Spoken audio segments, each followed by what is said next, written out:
Standing by.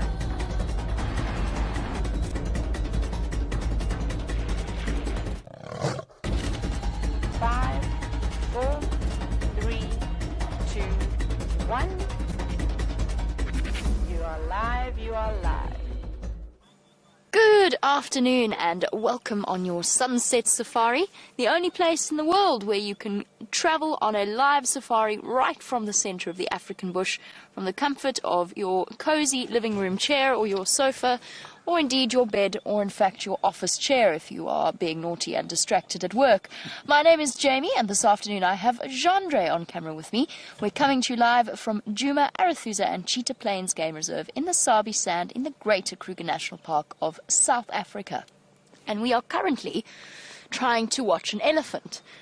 And our elephant is not making life very easy for us because he's in the middle of some very dense vegetation. It's hard to believe that an enormous animal, the biggest land mammal in the world, is able to hide so efficiently behind the leaves.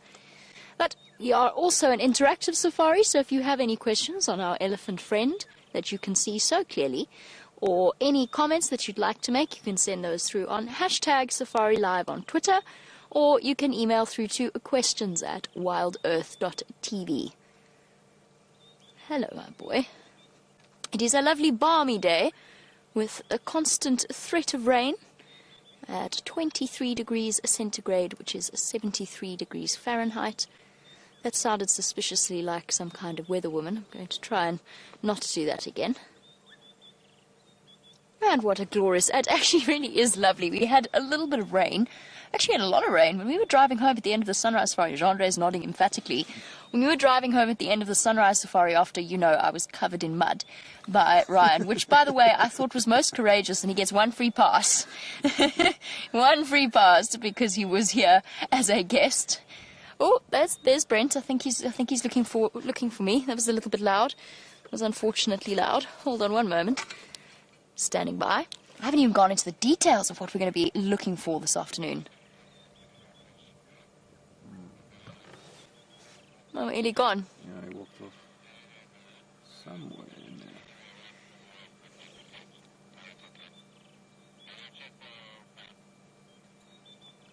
there. Copy. I'm on Gallagher shortcut now. I will make my way around there. Right, so the reason Brent was currently distracting my attention from all of you on my crucial part of my introduction, is quite all right, we forgive him already. The reason that he was trying to call me was that he's got really fresh lion tracks, so of course he's forgiven, because that's really exciting. So last night, apparently, I've been kind of out of the loop, because I've been sitting quiet as a mouse on the back, trying not to get in the cameraman's way. I did a good job, didn't I, Jandre? Very good. Very good, thank you. Sterling job. Sterling job. Not nearly as good a job as I did on my bracelet, which I've already lost. Anyway, moving on.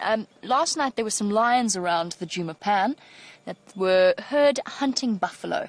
So if you are a new viewer, we've got a camera up that watches a waterhole 24 hours, 7 days a week, provided it's working, which it seems to be. And there were sounds of lionesses hunting a buffalo. They then crossed to the north of our boundary before the start of the sunrise safari. But, and here's the kicker, half an hour after we finished the sunrise safari, one of them came back, and we went to go and look for her, because there's no better way to carry on with what I presume is a Tuesday afternoon. It's kind of difficult to keep track, because, well, all our days are the same, which is wonderful, and I'm not complaining, but I never know what day of the week it is. But I think it's a Tuesday afternoon, and I can't think of a better way than to spend a Tuesday afternoon with all of you, and to enjoy some special moments out here in the African bush. So let us go and see what wonderful things we can find. Aha.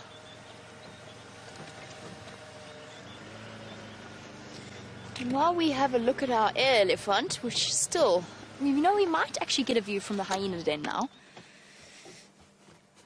While we just have a look at our Ellies, I forgot one important, crucial part of this whole conversation, and that was while Brent and I were at home, about 400 meters away, less than 400 meters away from the Djuma Pan, there were guinea fowl going absolutely mental. And go-away birds calling. And we sort of dismissed it as an eagle, but I think we might have been wrong. Or a bird of prey. I think we might have been wrong. Dominique, there you go. That's sort of in answer to your question about what other distress calls might alert us to the presence of predators. Squirrels, alarm call at predators. Monkeys, especially. Monkeys are very, very reliable. A kudu alarm call or bark, nyala bark, bushbuck bark, and elephants. Even elephants, like the ones that we're looking at now, can be... How do I put this? They certainly make their displeasure known in a very vocal manner when they find a predator. Even though that predator is not a threat to them, they very often trumpet and scream and make a big fuss and chase that predator away. And they were actually doing that when we set out this afternoon. It's a big herd. It's a much bigger herd than I thought. It's not just one lonely elephant hiding behind the leaves. There's grey shapes moving like ghosts behind the leaves. And perhaps our best approach, because I would love to spend a little bit of time with these elephants, they are absolutely fascinating animals. I think our best approach is to go around towards the hyena den. Since we cannot off-road for elephants at the moment, since the drought has wreaked such havoc upon the land, and we don't want to add additional pressure to it. However, there is an old road here that we can use towards the hyena den. I think we're going to go and check that. See if we can't get a better view. So for new viewers that are jumping on board and don't know terribly much about this whole concept, it is, as I said, a live safari. In my opinion, it is the best way, short of being on an actual safari, of experiencing the African bush. But I am biased, but I think I'm right anyway. It is live. These animals are 100% wild. They have become habituated or used to the presence of safari vehicles, but they are still wild animals and we treat them as such. But we do get to, we're very, very privileged in that we get to spend the majority of our day-to-day life with these magnificent creatures. And lo and behold, I think they are all at the hyena den. How marvelous. Old hyena den, by the way, not occupied at the moment. Hello, little one. Can I come through? You're going to get a fright? You're going to be good, eh? You're calm. Very calm. Okay, all right. Yes, we'll just pretend that you didn't get a fright and that you were actually reaching for that branch. Sure, I'm fooled. Definitely fooled. And the fact that you just stripped a whole load of dried leaves that you had no intention of eating was not in any way pretend. I love elephants. There is something so easily relatable about them. More elephants trumpeting in the distance. And this little one. In fact, I think this might be the same herd that we had with Ryan this morning. I'm not 100% sure, but I think that it might be. Exuding a little bit of liquid from the temporal region between the eye and the ear. And what that means in terms of learning to read elephant behavior is that something has stressed this little elephant in some way. That being said, you almost always see them with some kind of secretion. They get upset at, if they get frightened by a francolin flying up next to them, then they'll start to excrete from that gland. Or if they are having a marvelous time chasing impala around, they will excrete from that gland. It's just more of a mood teller than anything else.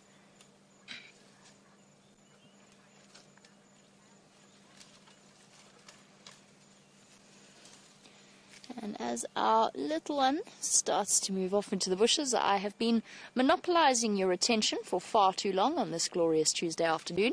Let me relieve you of our time here and send you back across to Brent. Oh, no, not back across to Brent. Send you over to Brent for the very first time this afternoon so that he can say good afternoon. Welcome to the Sunset Safari. Look at that, a leopard-faced vulture and two white-backed vultures. Now, on a hunch, I've backtracked to where those lion tracks came from.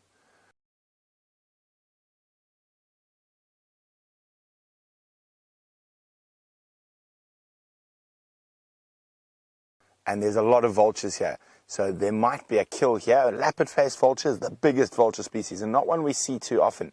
So I wanted to stay a little bit far away and give you a view before we go closer. And of course, Dave and I are still trying to get to 50 birds in a game drive. We got to 25 this morning.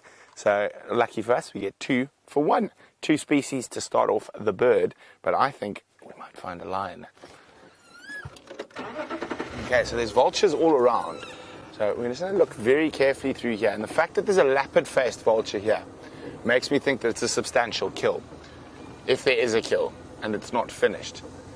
So I just took a hunch. We don't often drive down this little area, but those lion tracks came out from this area. And those tracks that Aubrey called in this morning, I mean, we've got tracks going in all sorts of directions. And with that little bit of rain, we might have missed the freshest tracks. So I think there might actually be, the Nkumas might have a kill somewhere in this area. Now,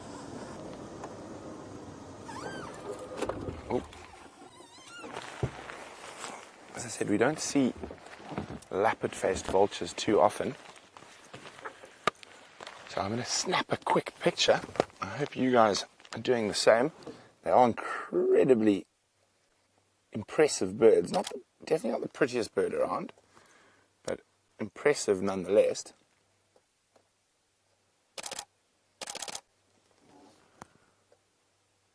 Okay, let's keep looking. So there's 4 vultures in that tree. There's another one here, and the other thing is they're sitting quite low. And then there's a bunch of vultures over there. So it is possible that somewhere around here, this morning, or how many of us were driving out? 5, 6 of us driving around, missed that. Because of the rain, we might have missed tracks. So I'm quite excited.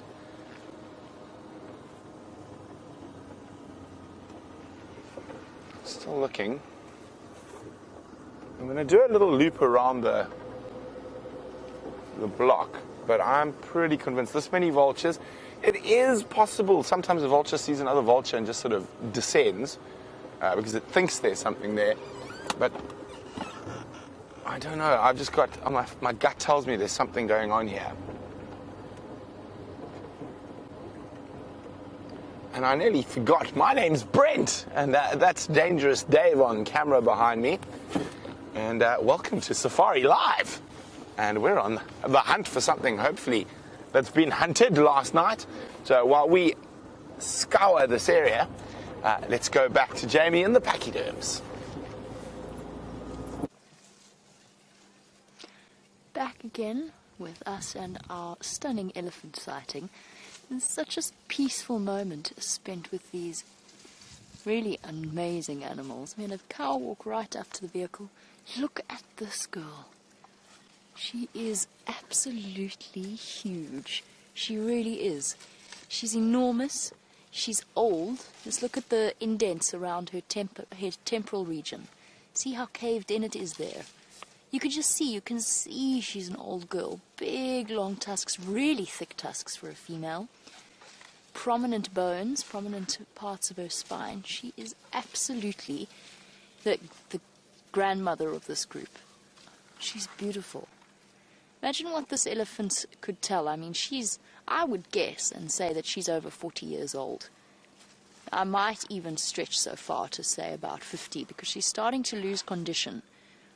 She's starting to get a bit thin, like her teeth have worn down, and that, of course, happens to old elephants. They don't have any more teeth to replace their previous set, and they start to get thinner and thinner just because they struggle to completely chew their food and therefore digest it. And that is a natural process. It's a natural way of things with elephants. And I wonder if I actually don't think she would be the matriarch anymore. Usually when elephants get really old like this, even if they were the highest ranking member of the group, the leader of the group, they would usually sort of step back and let a younger elephant take that role. But I wonder if she was the matriarch once upon a time, taking care of and leading in this herd, making decisions for them, disciplining the youngsters. I wish, if there were any animal, it's okay, little girl, shame, got so distracted by feeding that she didn't realize that the whole family had moved on without her. And now she's stuck with these strange human beings. Hey, girl. Oh, itchy ankle. Oh, and they've picked the most difficult path, haven't they, girl? Quick, quick, off you pop. Go catch up with them. what I was going to say was, it's a conversation we've had a few times on various safaris, and that is absolutely, if I could spend one day being able to talk to one animal, I believe it would be an elephant. Or I suppose one day being an animal, being in the mind of an animal, but just being able to talk to them. I would love to know and understand what these animals are thinking and saying. We know a little bit. Perhaps we understand 20%, maybe if we're really optimistic, 40% of what's going on in their minds. There's a great deal more that goes on.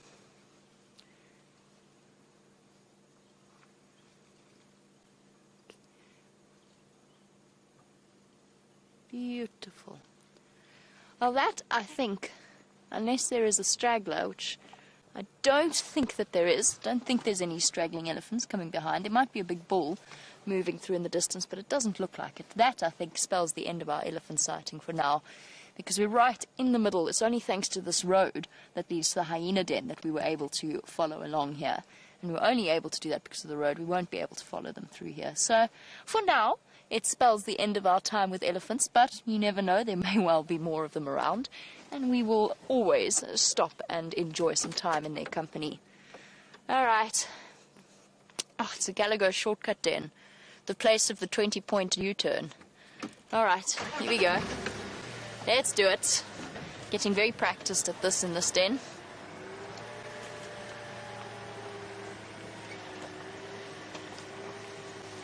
I did mention that we had a bit of a downpour earlier, and as most of you know, South Africa is in dire need of rainfall at the moment. Now, Rick, unfortunately, it's sort of what we predicted might be the case when we did see that it was going to rain. Unfortunately, we probably had about 2 mils, I think probably, 2 mils in total over the last 24-hour period. So not really, unfortunately, it's not really enough to make a huge difference, and I'll show you, because we'll probably end up at Buffelshoek Dam at some point, so I'll show you how little the water level has changed. And especially now, unfortunately, we're at the worst stage, going into the worst stage now, because it's going to start to get hot as well as dry. So now, mid-July, it's cold, days sit around the mid-70s Fahrenheit, that's okay. But when we get to August, September, the days are going to start regularly going up to well into the high 80s, 90s in Fahrenheit. So for those of you who use centigrade, over 30 degrees centigrade. And what that means is all of the water evaporates much faster than it might otherwise. So I'm feeling a faint drizzle now.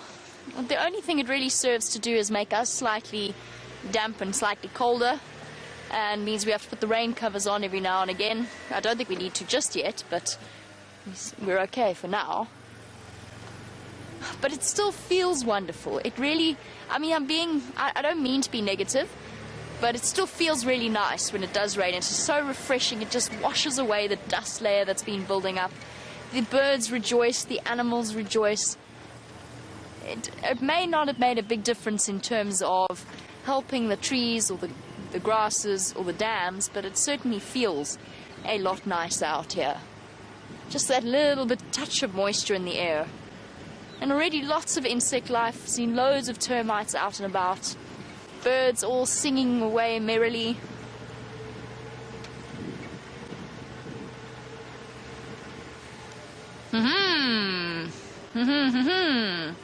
It sounds as though while I've been distracted by elephants, Brent has been very busy doing something.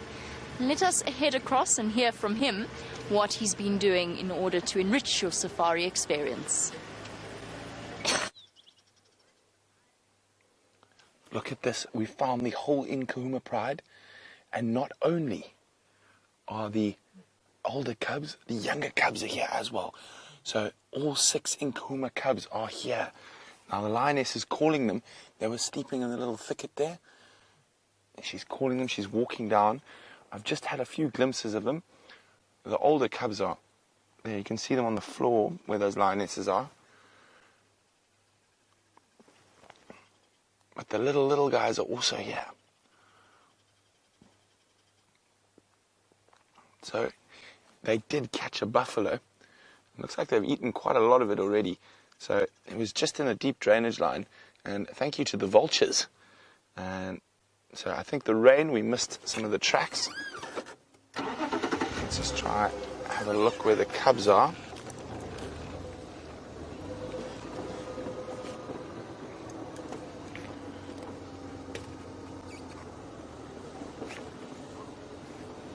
I can see, are those the older cubs or the little cubs? Those look like. There's still some cubs at the back there, Dave. Oh, they're the little ones. They're the little ones. To the right. And zoom. A little bit to the left. Oh, I think they're just behind the tree for you. There we go. You can see that little bit of movement there. They're the tiny little cubs. Mom's calling them back to come up to the buffalo kill now. Oh, look at that. Hello, little ones.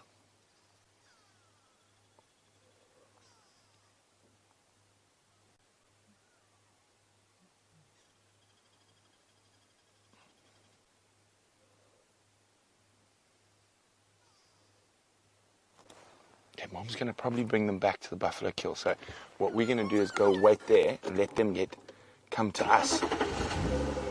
Always very important, let the car run for a second so they get used to the sound of vehicles. Oh, it looks like Mom's going to stop for some feeding. I'm just going to try to get into a good position.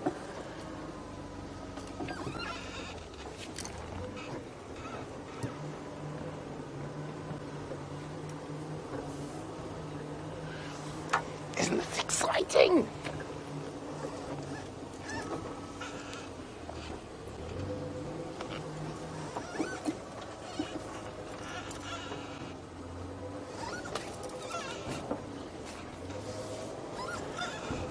Look at this. So the cubs have been introduced at a younger age than the other cubs to the rest of the pride. Let's have a look. Mom's calling them. There's one of the older cubs that's more used to the vehicles. We're just gonna... There's one of the littlies.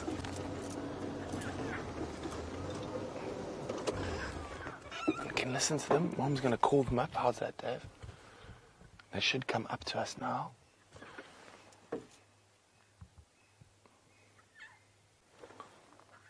They're playing, actually chasing each other around. Yeah, they come, Dave. Yeah, come the little ones. Hello.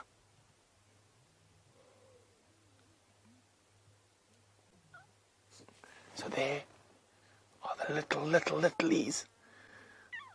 Oh, so cute. Where's my camera? They're so fluffy.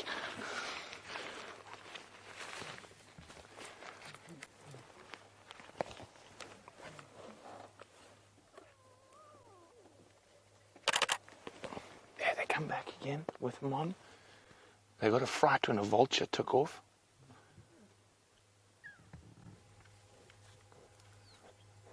And this is one of the older cubs with the mom of the little ones.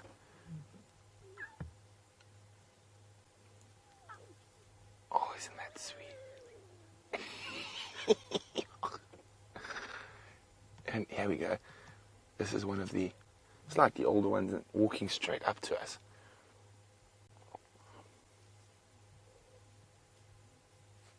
Oh, they are so cute, the little fluffies.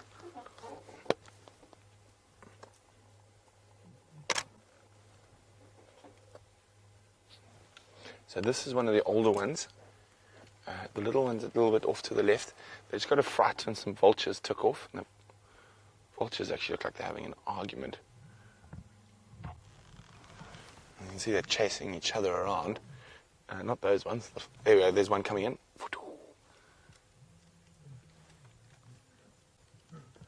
Oh, there we go, she's lying down. She's going to call the cubs up to her now. We're just going to sit very quietly here next to them. And the little guys are so fascinated. They're just watching the vultures fly around.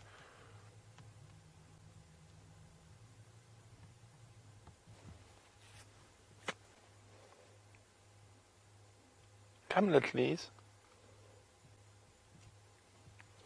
So these are the 3 that were at Buffels Hook in the drainage line that flows into Buffels Hook Dam. And it's incredible how fast they grow. Lion's milk is so rich in protein. And I know I said this yesterday, and it's a little bit unfair to the sticks, but I definitely think the Nkahuma cubs are better looking.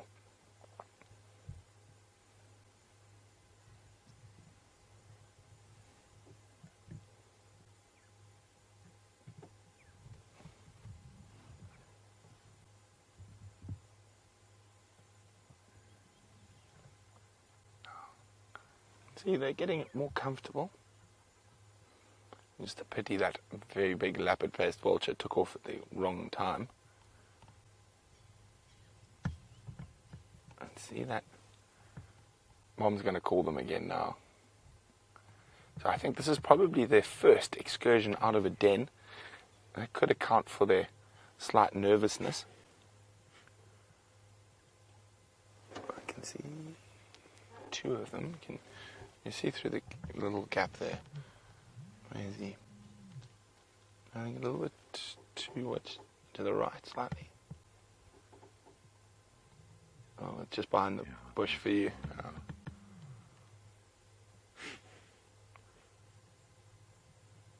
We're just going to sit here very patiently.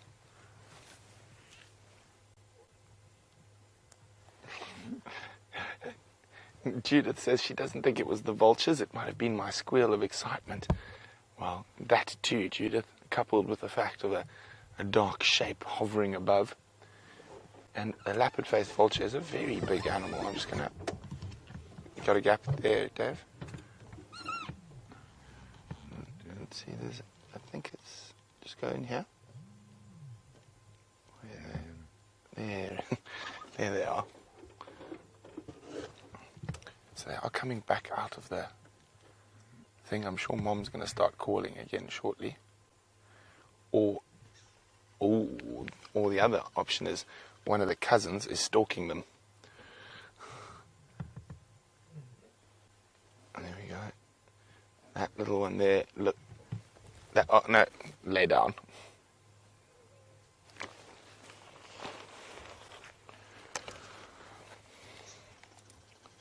Now, Lael's wondering, would a large vulture like the leopard-faced vulture be able to take a cub? Now, they have been recorded hunting before, but it is very unusual behavior. But yes, a vulture of that size would be able to take off with a little baby lion cub. Very, very unusual, especially if there's a carcass around. And I think if they tried, it would get a very angry mom. I've actually seen a lioness catch a vulture midair as it was harassing her around a carcass. So we are going to have to be a little bit patient, and I'm pretty sure they're going to come up again. And watching Mom carefully.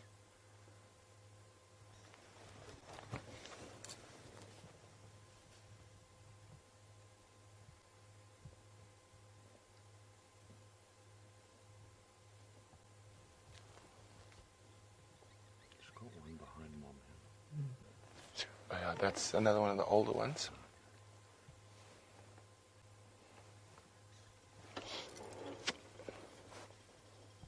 Hi, Robert. Robert's wondering, what is the average number of cubs a lioness normally has? I'd say probably average 2. They can have as many in the wild. I think the most ever recorded is 6 in Kenya. And I mean, those Styx lionesses, they had 4, which is quite a large litter. 2 or 3, and sometimes even 1. But I'd say on average it's probably 2. Oh, she's calling.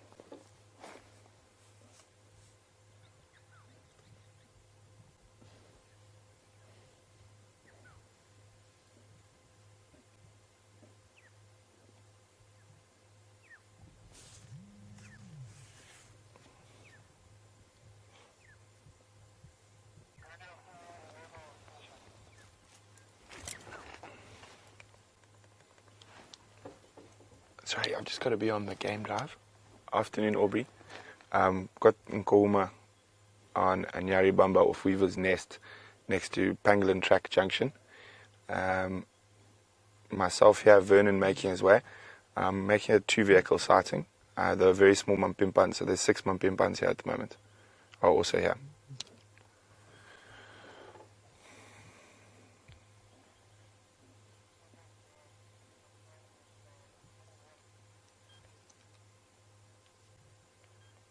Okay, wait. It's nearly Palila though, but it was a big mafazi. Here come the little ones.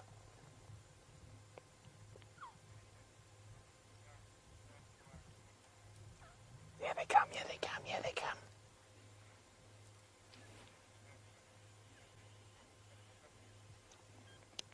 Copy, thanks, Orbs. Hello, hello, cousin.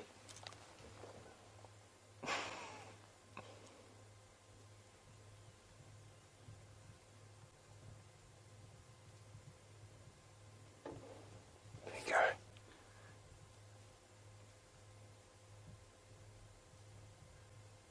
Look at that, isn't it just too cute saying hello to cousin?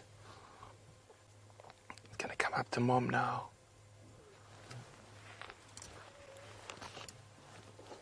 They're gonna start running. You can hear them begging. Oh, there we go.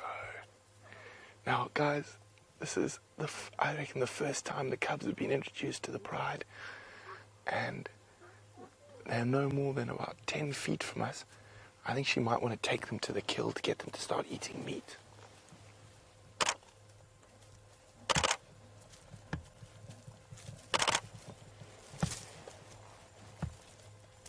So it's going to be, see, they're going to follow mom. They're going to walk literally about 3 feet from us. Look at this little thing. Hi, guys. So this is the first time they've come close to a car. Look at them. They're watching carefully. We're going to go with the bigger cousin, feeling a bit safer there. Here comes the third of the small ones.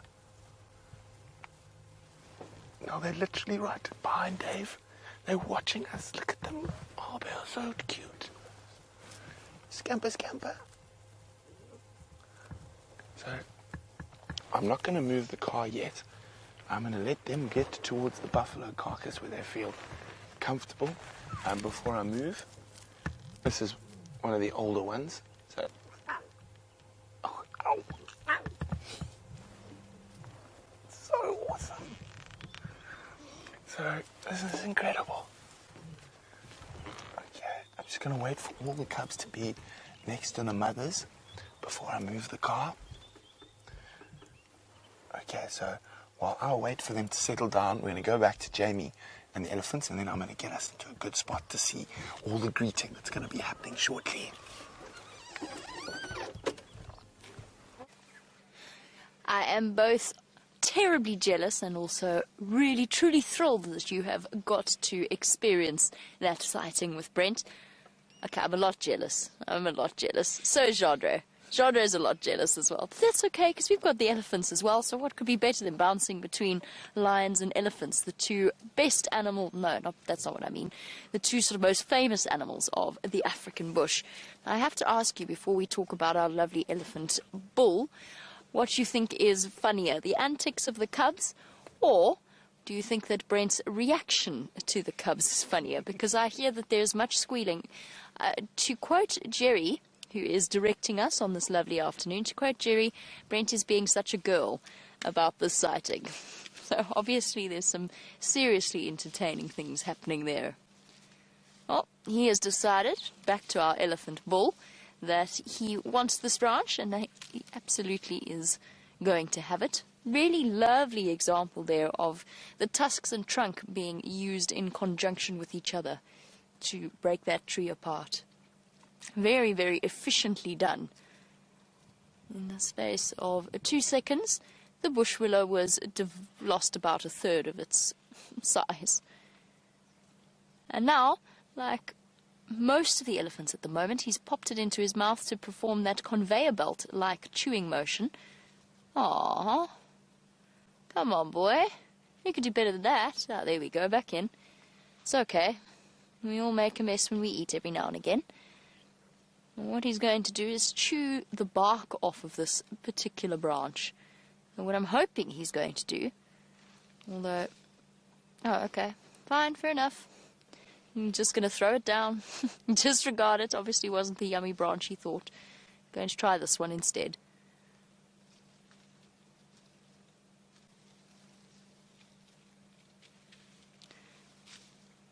No.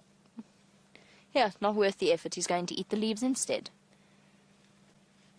We're munching away upon his bush willow. Oh, no, he doesn't want those either. Oh, you fusspot. What is it you're after? A bull elephant that is trailing a breeding herd.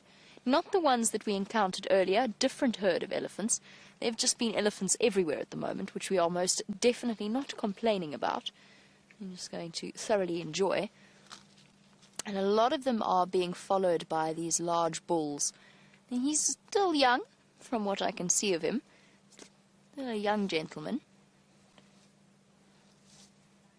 No, and he's decided he's going to take his bush willow and walk away. Now, I would hate to keep you away from those lion cubs for longer than necessary, so let us head back across so that you can watch lion cubs and hear Brent squeal.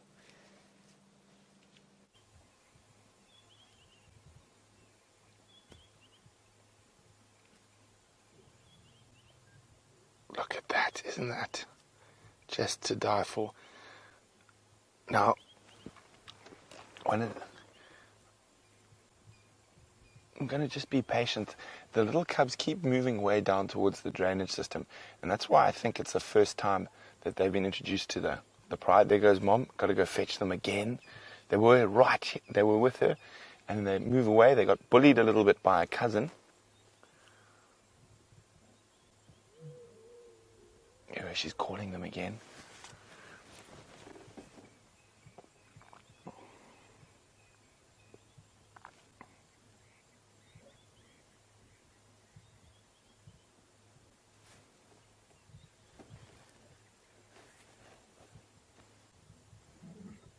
Just hear her calling them.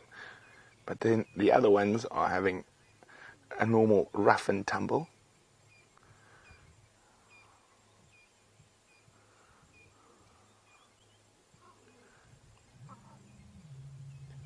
Hi, Jean in North Carolina. And Jean's wondering, is there a buffalo? There it is. The retired buffalo. Young male by the looks of things. And Jean is wondering if this is the one they might have heard on Juma Cam last night. Jean, I think this is a bit far from the Juma Cam. So I think they might have attempted it on the Juma Cam and not succeeded. Oh, the baby's coming back. They're listening to Mom. They're about to pop into that gap there. So just there they are. So as soon as the cousins start getting a little bit sort of rough, they're not really used to it. Mum will call for them again now shortly. I definitely think this is probably the first day that these cubs have been introduced to the pride. I'm just going to move forward a tiny bit.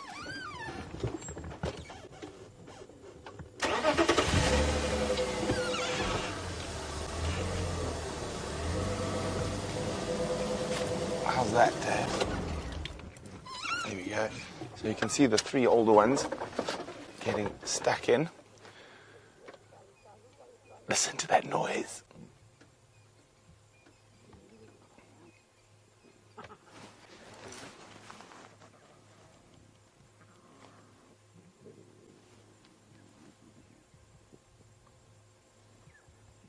Hungry little tykes.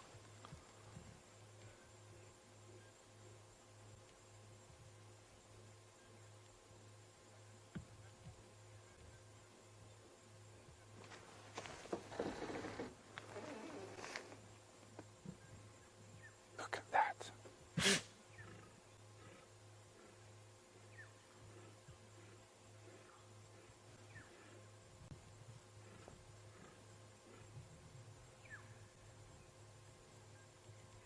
Look at that. Sorry I'm being a bit quiet. I'm just watching carefully what's going on. Mom's off to go call.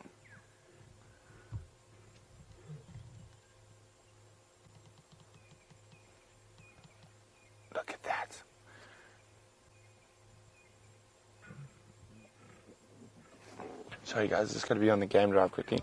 Yeah, standing by. That taxi, you can make your way Aubrey as well if you don't want to go down to CP. I'll make space for you and I'll just come back later.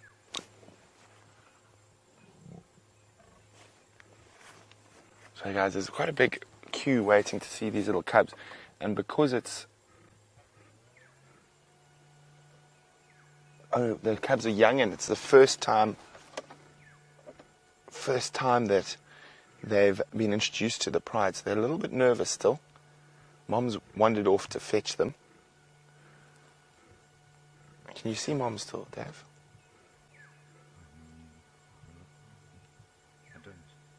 She's just behind, yeah. There, she's coming back with them. There she is. Copy. Look at that. Oh, there's 2. Now where's number 3?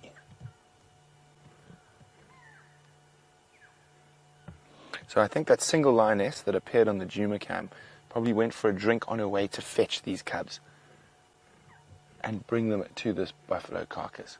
So at about 2 o'clock, Jamie and I heard a lot of alarm calls below our house, and I think it was this lioness taking the little cubs to here. Now, if we look above where the lions are, there's another vulture species for the birds, right above them. There we go. So the third vulture species, a hooded vulture.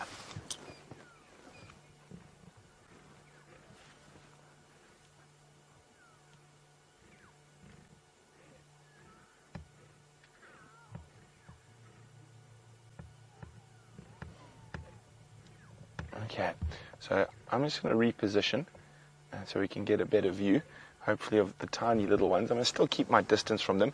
It's fine when they come in, but it's, for us, if they come towards us, it's okay. But if we force them or drive too close to them, it might cause them to run away again. So I'm going to keep my distance. If they come close to us, that's grand. But, of course, we want to get these guys habituated as possible. So while we move around slowly, we're going to go across to Jamie, and I've got to just be on the Game Drive channel. Sorry, Taxi, yeah, you'll see me from Wheeler's Nest. Oh, we're still with our lovely elephant herd, and just have a look at this girl before she disappears off into Buffelshoek. She's missing, I would say, what is that, about 2/3, probably even more, of her right ear. And I was just about to reposition to get you a good view before this little bull decided that he wants to come running across the road, and I don't want to scare him off, because it's obviously her calf that's coming through. So off you go, little one. I'm sorry, my beanie's ridiculously in the way this afternoon. It's all been very tragic since the demise of the pom-pom beanie. Okay, that's a bit better. Now we can reposition just to have a look at that ear, because it is fascinating. And I would love to know, where are you going now, boy, before I do turn on?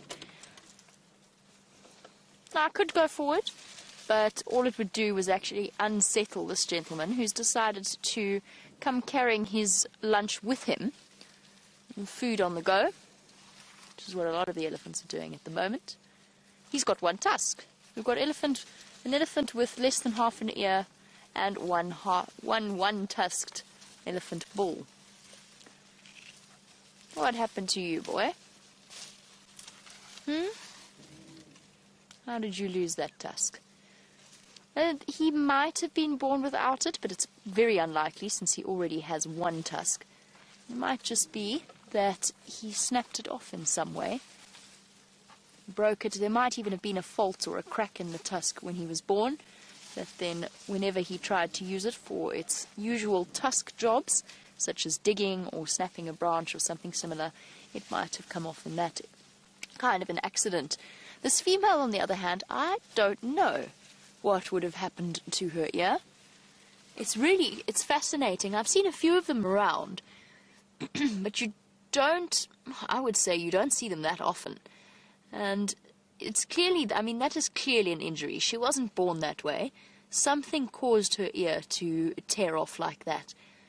Now, my suspicion, one of the thoughts I had, was perhaps she had a nasty cut, because a lot of the elephants have nicks and tears in their ears. The skin's much thinner than it is on the rest of their bodies. So I thought maybe she might have had a cut that got infected, because infection can eat away like that. And that might have done it. But honestly, I'm really not sure. Maybe even a lucky escape from a lion. It's possible. In their long lives, there's lots of things that could have happened to her. That I don't think, unlike our snared trunk elephant, our short trunk Ellie, that we've come to know and love, that I don't think is human-made. Or inflicted. Human-inflicted, I think, is a better word. I think that just happened naturally. But I'd love to know what it is, because it makes her so incredibly distinctive. Has she only got one tusk as well? There's no tusk on the left there, is there? No, there isn't. So one tusk and less than half an ear. What's happened to you, my girl?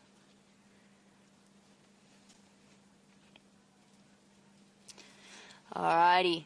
I know that Brent's time with those lions may well be limited. And what we're going to do is we're going to send you back across to Brent and his pile of lions.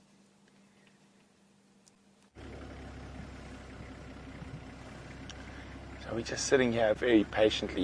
You can see all the adults have got nice big full bellies and looking particularly healthy at the moment.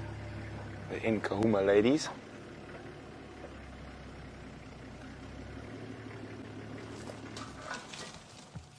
Oopsie.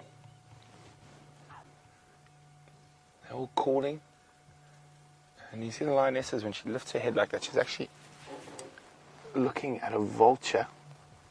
Now, if a vulture happened to come try land around this carcass, they would probably get quite upset. Now, the normally very relaxed cubs are a little bit nervous, and that's just because of the behavior of the little ones that aren't used to cars. So they obviously think that the little ones have seen something that they haven't seen, so they start behaving a little bit nervously. But this is how you habituate them. Just sit quietly and let them come to you. So both Taxon and myself are sitting quite far away from the little cubs, and we'll just wait to see if they come close to us like they did a little earlier, and that was absolutely incredible. So that's Mom of the older cubs, and they've gone to join the little cubs, but Mom is calling them back.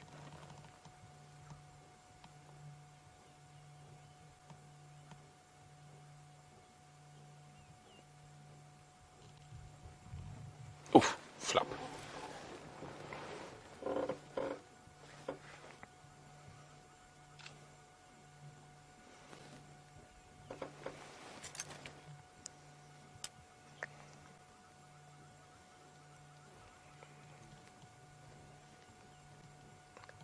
Now, Sarah's wondering, would the females leave the little cubs together when they go hunt, or would they separate the older and younger?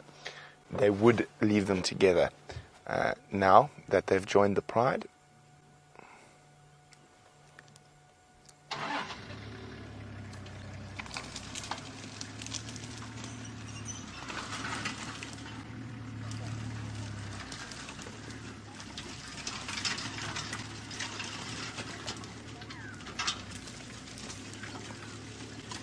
you can hear the great go-away birds when they've spotted the lion as she stood up and walked a little bit.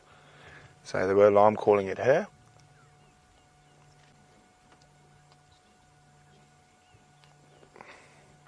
So it's really awesome. The Nkumas are going to be bolstered by 6 little ones.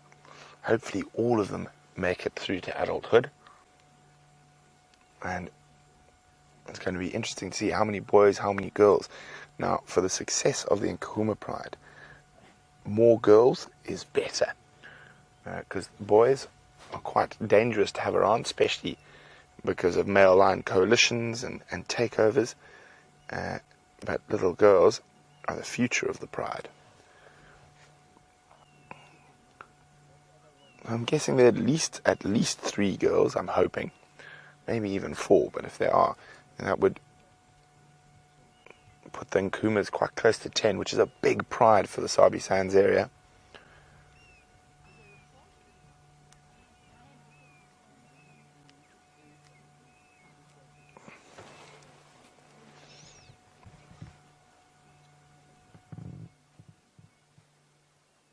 we're just going to sit quietly and patiently. I'm pretty sure the cubs will come back, but as I often say, patience is the most important weapon when you want to get those really good sightings. And being out in the bush, you do learn patience.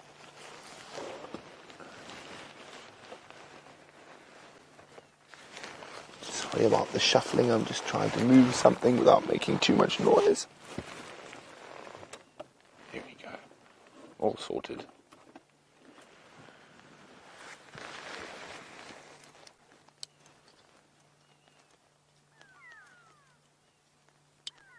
Oh, and flat she goes. She's happy that the cubs are safe. They're with the other lioness a little bit further away. And as I said, we're not going to push. We want those cubs to be nice and relaxed. And the best way is to just sit quietly and patiently.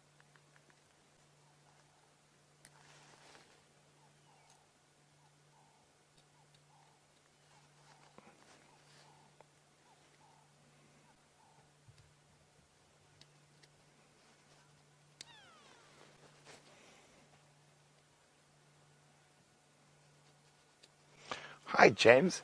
And James is talking about the fact that we mentioned that the Nkumas were on there. Look, here we go. There they're coming back, playing. See them? Oh, wonderful.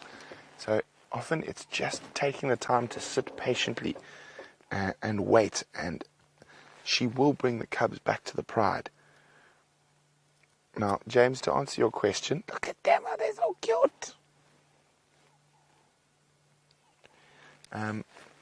The reason they didn't stay on that elephant carcass for too long, it's really risky because that's a sort of source of meat that'll be around for a long time, and lots of vultures and things there, and it will quite often will easily attract a nomadic male lion, and that's a huge threat to the cubs.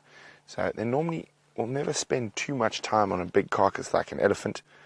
That's going to be there for sort of over 5 days, and especially if they've got young cubs like these with them.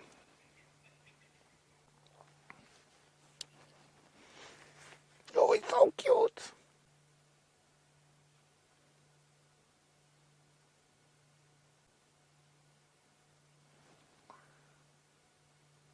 Running after Mom. There's Mom there. I think she's gone to fetch the third cub. Disciplining.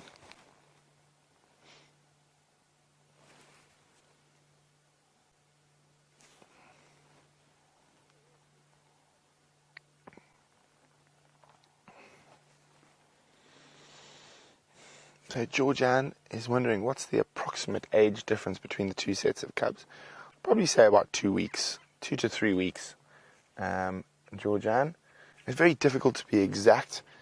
And here we go, here comes Mom. So the cubs should follow her.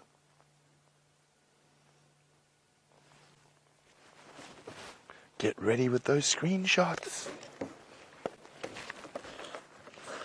So, there we go. Look at that. They're so cute.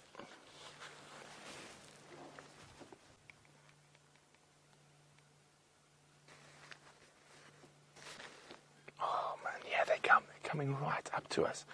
Again, this is where it's important. You let them come to you and you don't force yourself to them. And all the cubs are coming back.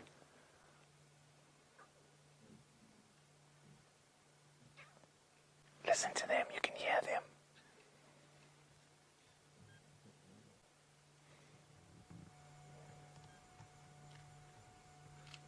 Unbelievable little guys.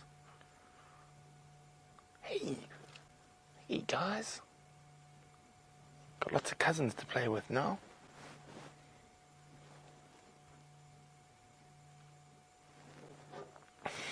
Checking each other out.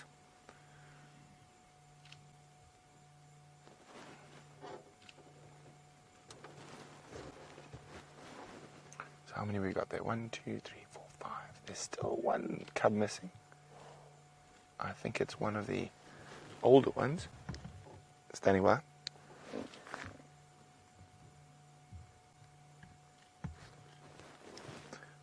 I think so, Tex.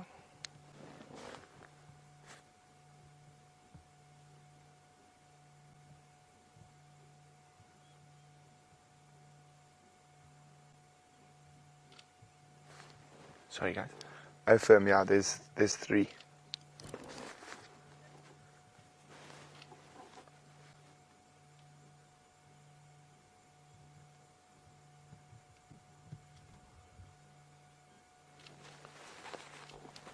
Yeah, I'm not sure, but there's the 3 new ones. They're not as relaxed as the bigger ones. Sorry, guys, just chatting to Tax.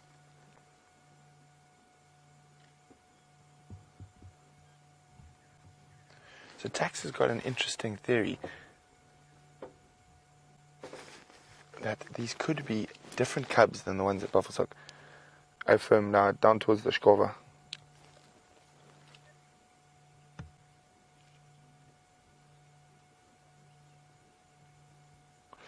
Okay. So guys, we're going to make space now. We will try come back a little bit later, but we have had such a fantastic sighting of them. So the next vehicle's coming in, and it looks like they're going to go asleep now at the moment. Oh, it's just too cute. I hate to leave them, but we must share, and we can come back a little bit later. So while we make our way out of here, I'll definitely try come back a little bit later. Remember, we can't stay till too late because we don't put spotlights on cubs, but while we make our way out and give Vernon a chance, let's go and see how Jamie's faring. I've just been pottering about. We can't all have a magical lion sighting with cubs sort of bumbling up and down. What did Brent call them on the fireside chat? The delectable little monsters, I believe it was. So his delectable little monsters sound absolutely adorable. Anyway, we haven't been up to too much. We're heading across to Djuma Dam because, surprise, surprise, there's some more elephants there, and I want to go and have a look at them. A nice open patch. The rest of our elephants have gone north into Buffelshoek.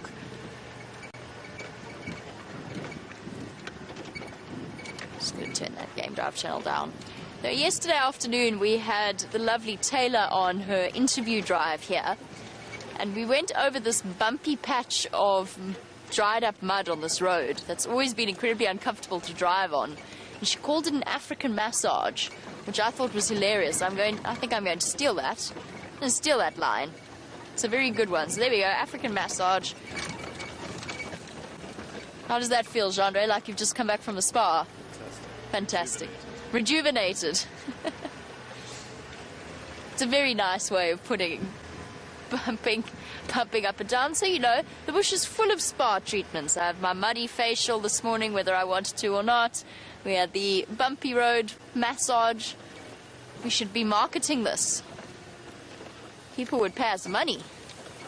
Oh, wait, they do. It's called a safari. Never mind. So moving on through these drainage lines. I haven't really got a plan for this afternoon. The last 2 drives I've just been on the back of the vehicle with 2 different people that are completely new to this area. Thoroughly enjoyed the time spent with them. However, it does mean that I've sort of lost track of where everything is because I haven't had a radio or a game drive channel or anything like that. I'm just reacquainting myself with the area from this driver's seat as opposed to from the back and seeing what we can see, which is not elephants just yet. There is a buffalo on the other side, but there are no elephants.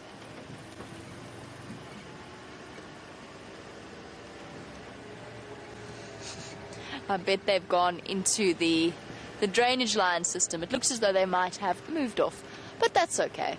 We will go off in search of other things. I believe I promised a visit to Buffelshoek Dam to investigate how the water level is doing, so we might go and head across there at some point. I didn't check that I can't see these eddies, but I don't think so. I think they've gone into that really thick patch. Oh well. It's not as though we haven't been spoiled with elephants already, so let's move on and head across to Buffelshoek Dam. I'm not sure if Brent was chatting about Taxon's conversation with him on the game drive comms. Paterson isn't convinced that those younger cubs are the ones that we've been seeing at Buffelshoek Dam. Oh, exciting stuff happening with our wonderful lions. Might just mean that that lioness was able to... Might just mean that she was able to keep those cubs alive. So essentially, we always suspected that there were 3 rather than 2 sets of Nkahuma cubs, because there were 3 lionesses. No, we knew. There were 3 lionesses with suckle marks. But the one was busy mating with one of the Birmingham boys, clearly trying to get away from him. 2 of the Birmingham boys, actually. First one and then another. And we weren't sure, because Steph saw that the suckle marks had mostly dried up when he had her mating with the Birmingham all the way on the eastern side of the reserve. Now, he suspected well, he thought it was possible that she'd lost her cubs. I wasn't so sure. I thought that perhaps it was just sort of post-birth hormones confusing the male, and the female just instinctively reacting to the signals that he was giving her.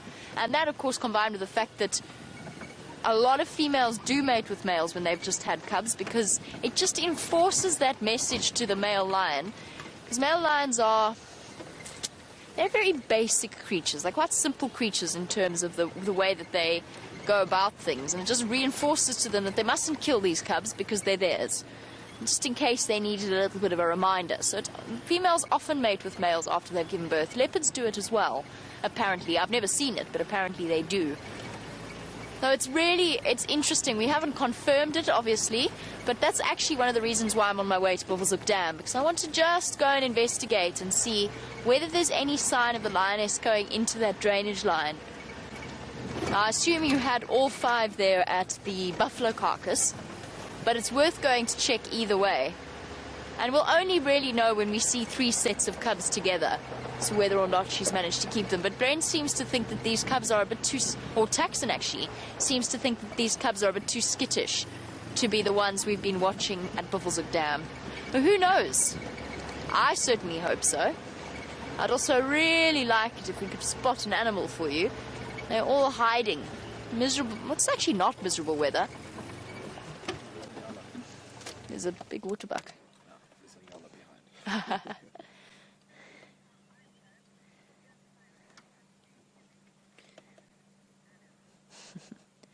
While we look at our lovely bull, who has frozen under the... not anymore. I was going to say under the force of the fierce focus of our camera. Just before we chat a bit about him. Ryan, you are absolutely right. Jean-Andre said exactly the same thing, funnily enough, and that was, since Brent found leopard cubs, I now have to... Oh, lion cubs, sorry. I now have to find leopard cubs in order to make him jealous. Very valid point, and I can promise you that I will be doing my utmost to deliver upon that. But for now, true to every single drive I've done over the last few days, we have a waterbuck. It seems to be the relatively standard pattern for my drives over the last few days. Lots and lots of... Basically what I'm telling you is there's lots of waterbuck around. More waterbuck, actually, than I expected to see in this area, especially as we go into the drought. Beautiful big bull with his heart-shaped nose, and actually quite a large indentation between his 2 horns. And I love sightings like this. He's really nice and relaxed. It's actually quite unusual to have them this close.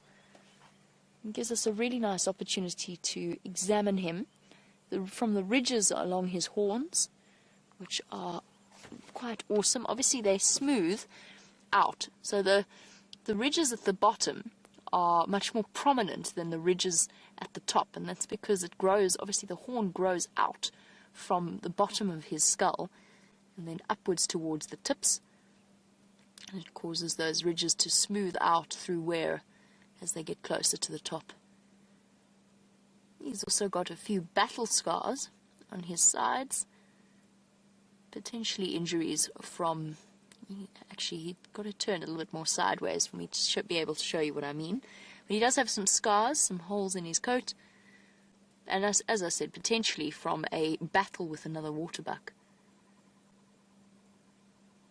And like all of our animals out here, whilst he is relaxed and feeding, constantly on alert for the possibility of a predator. I haven't seen that waterbuck that we saw a couple of days ago on our live safari, on our sunrise safari. Female with a torn ear that had obviously had a narrow escape from predators. Not sure which predators, but definitely a narrow escape.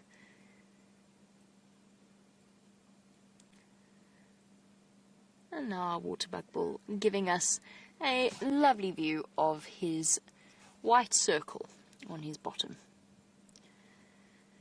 One of those bizarre mysteries of the bush. Why the waterbuck has a ring around its bottom. Nobody really knows. Supposedly it's a follow me, basically what they call a follow me sign. I'm not 100% convinced that I buy that. And his tail working furiously to get rid of the flies. A part of the lechwe family, or related to the lechwe, and recently I read a really interesting article about, now lechwe is not an animal we get here. It is more towards the wetland areas of Botswana and into Zambia, the river systems. They're much more geared towards a much, well, similar to the waterbuck actually, much more riverine area. And there's a recorded case now of a lechwe breeding with a waterbuck, which is really fascinating. Makes sense. Very closely connected to each other in terms of their level of relatedness, but obviously more so than we realized. It sometimes happens with Tsetse and hartebeest as well, that they interbreed. Some of the members of the antelope tribes are so closely related to each other that they do manage to breed with each other. Almost inevitably, those offspring are infertile, similar to a horse and a donkey breeding and producing a mule, because the chromosomes don't quite match up.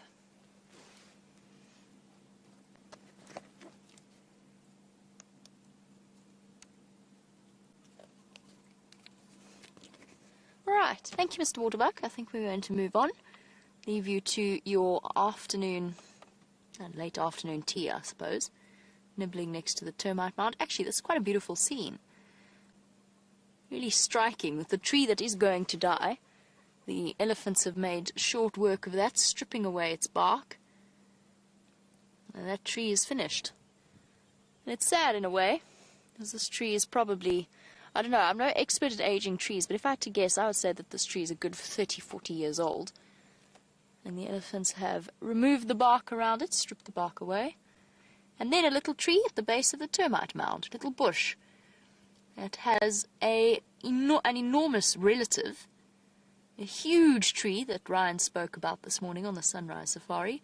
But this is its little cousin, the dwarf boorbeen. There we go. A dwarf boorbeen. No, dwarf boorbeen.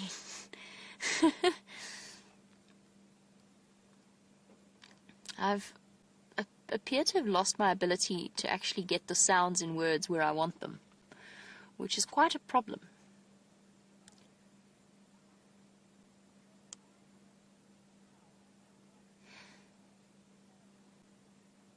And welcome to Mohammed. Before we actually leave our waterbuck, Mohammed would like to know, because Mohammed is aware that there is a distinct smell to the waterbuck, but was wondering if that is a defense mechanism. You are absolutely right. There is a very, very distinct smell, and Jandra and myself can smell this waterbuck from where we are sitting. He has a gentle, James describes it as a goat smell, and I think he's absolutely spot on, although it's like an oily goat. That's what it smells like, an oily goat. And it's not a defense mechanism. It actually comes from the glands within the skin itself, the sebaceous glands.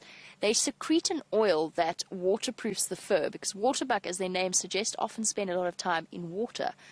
So it waterproofs the waterbuck, kind of like a waterbuck wetsuit. But it does mean that they do start to smell, because it's got a very, very pungent odor. That, however, has no effect on whether or not the predators like to eat it. No, they're not like us. They don't have the same senses of smell or taste that we do. Yes, their sense of smell is very sensitive, but they are not revolted by the same things as we are. Now, there is a rumor that the lions and leopards don't eat waterbuck because they smell funny, and it makes the meat taste funny. It's not true. Their meat presumably tastes like any other animal's meat, and the smell doesn't bother the lions one little bit. They certainly cannot, no animal can afford to be fussy out here in terms of what they choose to feed on. So whilst waterbuck are smelly, it is not a defense mechanism. Alright, so while our fluffy waterbuck continues his meal, Brent has had to leave the lions. I wonder what his plans are from here.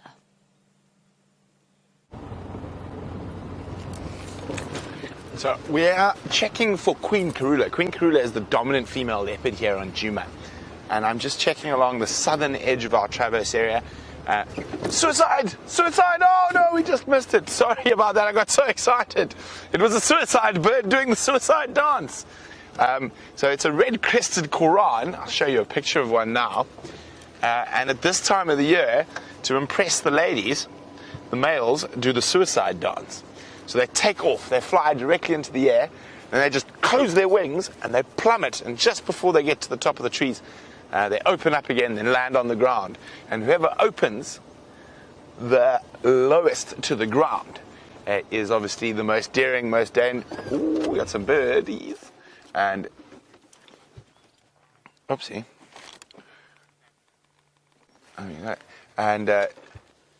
Obviously the most daring bird gets the girls. But we've got some lovely little birds here. Did you see them, Dave? I've just lost sight of them now. You got them. Very cute little things called blue waxbills. Little seed eaters. I think that's bird species number 4 for this evening. Very, very cute little guys. Now what else? I thought I saw another bird just beyond. Let's move forward a tiny, weensy little bit. But look how close this one is, Dave. And not often that these little guys stay so close. And we've got the birding camera with us at the moment. Look at that. Whoa. See how they're feeding off little grass seeds? They've fallen off the stalks. I said, very, very nice to see them this close. Normally, they're a little bit far away. Oh, Dave, I've got another bird for you. And this tree here, the bigger one. And, oh, I've lost, there he is. See him hopping? Just so zoom left-hand side, yeah. There you go. That's a southern black tit.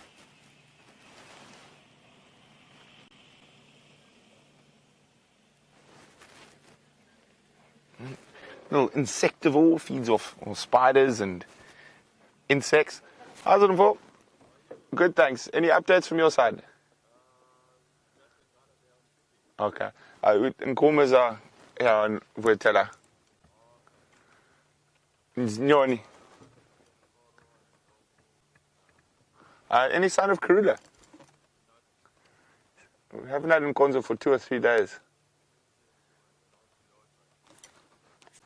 Oh, she's avoiding us. So they've seen no sign of Karula in the south. We've seen no sign of Karula in the north. I wonder where she could be. Oh, the light is fighting to break through the cloud. This lovely, soft, diffused light we're experiencing at the moment.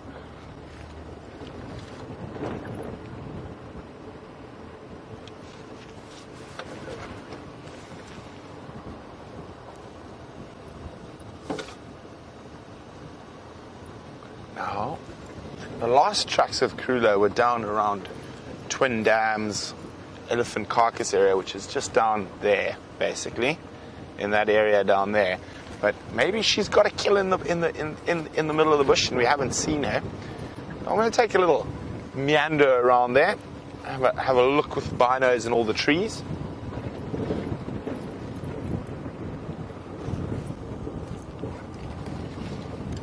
Sorry, just going to be on the game drive quickly. Standing by attacks.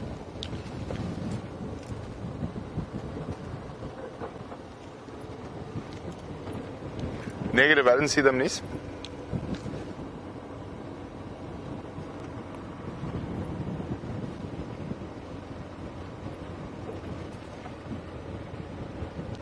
Copy, thanks very much.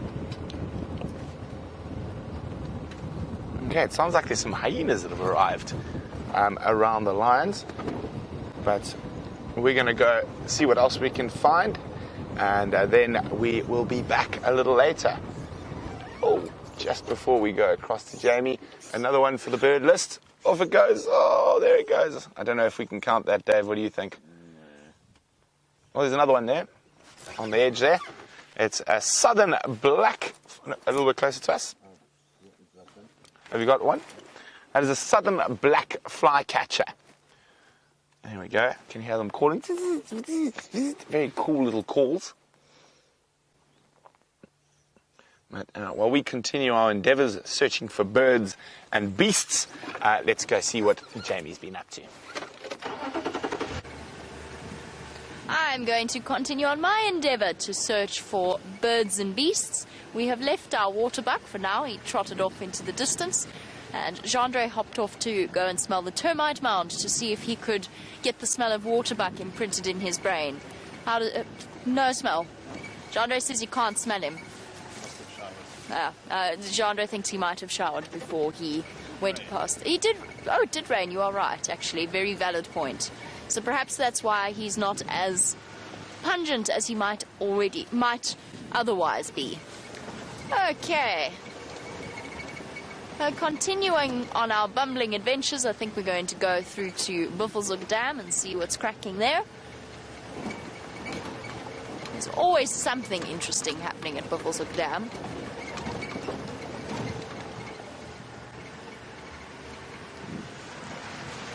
And of course, as Ryan said, we need to find leopard cubs now.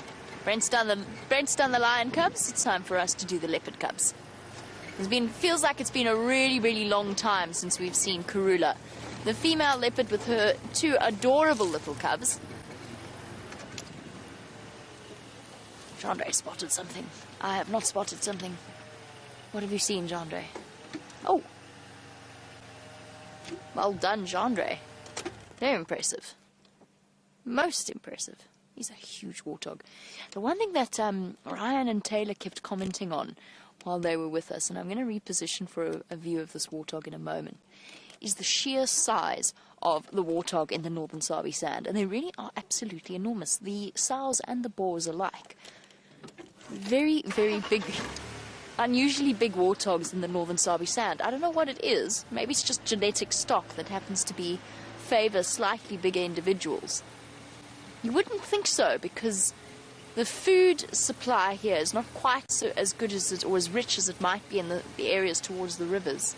Stay, Warty. Stay, Warty. Come on. You're a huge warthog. Big, big warthog. Jeepers. It's a female as well. It's incredible. Look at the size of her tusks. Ooh. She is absolutely enormous. And those very, very long tusks, a product of genetics and also a product of age, since warthogs' tusks do, like elephants, it's just a branch, like elephants, grow throughout their lives. Let's try and get another view of her, because she's huge. It's also been really nice to enjoy some more relaxed warthog sightings over the last few months. In the years, well, just over a year since I started working here, it really feels as though the warthogs have got more relaxed in our presence. Not all of them, of course, but we have been able to have more nice, long warthog sightings. Oh, girl, you're making life difficult. It's okay. I'm actually going to try and go past her and then stop just ahead of her.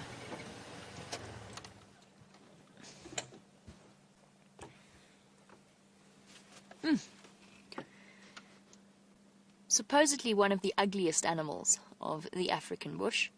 I think with their luxurious blonde mane, it's a rather unfair reputation that they have. Okay, look, they're not winning any beauty contests, but they are truly fascinating, and I don't think they're ugly. Or maybe you could call them so ugly that they're a bit cute. Their bristly, thick hair, when they get a fright, there's a reason that they have those manes. So essentially, when they get a fright, when they get scared, they do what's known as piloerection, similar to the nyala when they do their display. And what that does is it puffs up their mane of hair, and it makes them, if you think about how long that mane is, some of the hair on that is sort of this long. If that stands up, that creature that the predator is now looking at is almost doubled in size all of a sudden. And that makes them look far scarier. And so they are, actually, with their sharp tushes. Their tusks are used for digging. They're not all that sharp or dangerous. But the lower teeth, the lower tusks, are where the warthog's truly deadly secret lies. And they can be responsible for some relatively serious injuries. Off she goes. A solitary sow, living all on her own. You usually find the females in family groups, but it must be that this year's offspring didn't survive, and that she finds herself without companionship for now. Okay, bye girl. She's on her way. I think that would be the last good view we got of her. But it is fascinating that both Taylor and Ryan, on their drives, remarked about the size of our warthogs here in general. I don't know what it is about the Northern Sabi Sands. The only thing I can suggest is that it's genetic stock. That they just happen to be bigger than the other warthogs. But I have seen some males here that must weigh close to about 100 kilograms. So 220 odd pounds. Very stocky animals.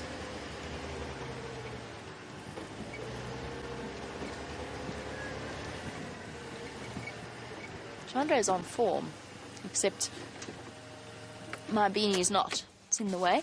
Chandra has spotted a yellow-billed hornbill to keep us busy.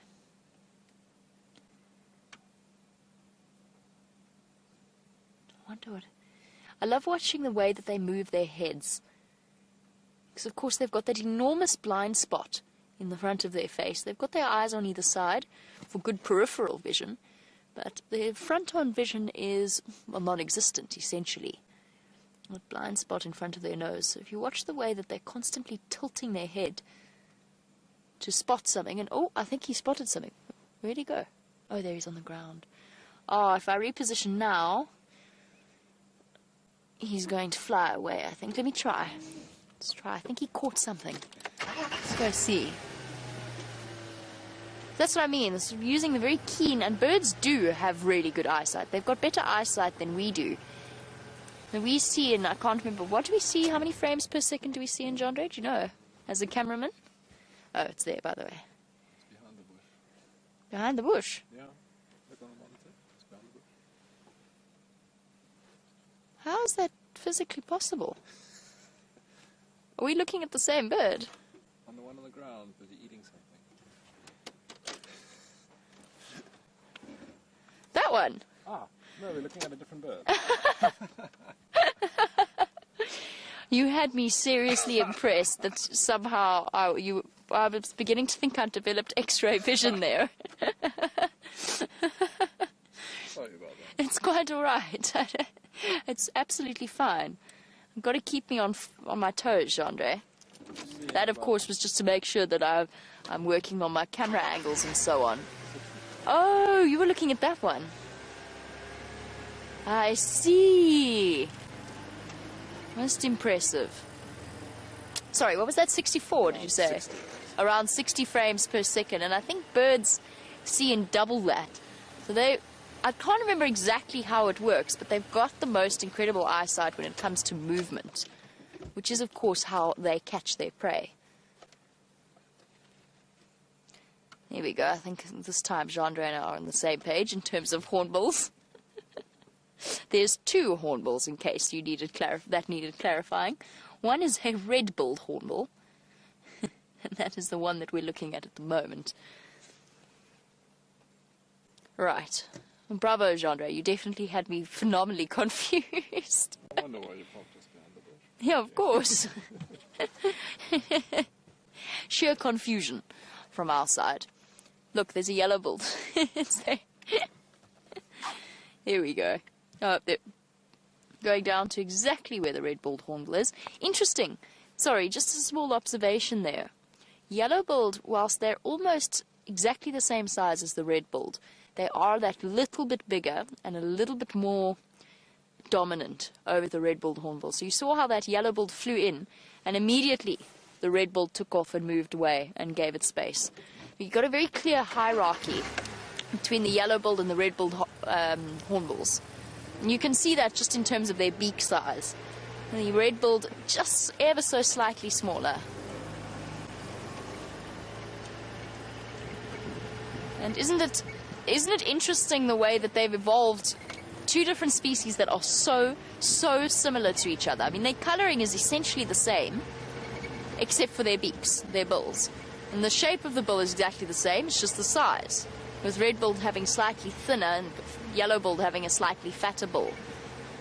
And I don't know what it is that has led to that evolutionary difference, but there clearly must have been something that caused two different species to evolve in exactly the same habitat.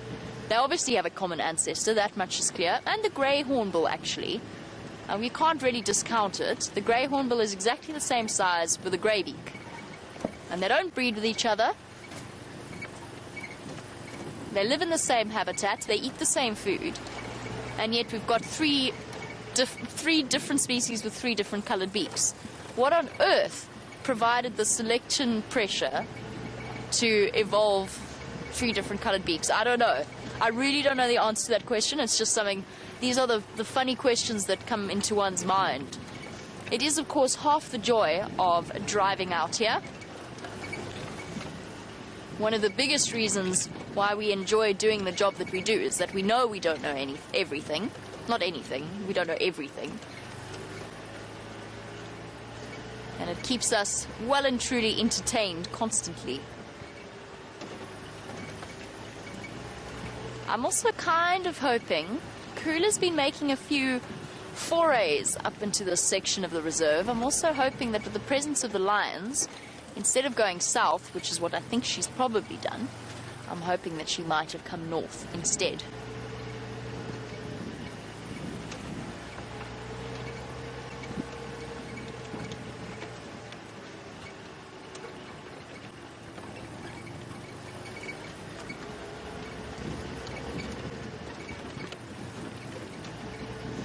So this is where the mating lion pair was, actually.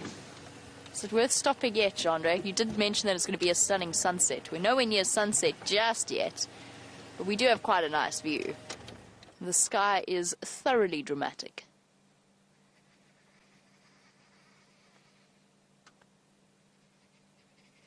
Clouds, of course, always make everything much more moody and atmospheric.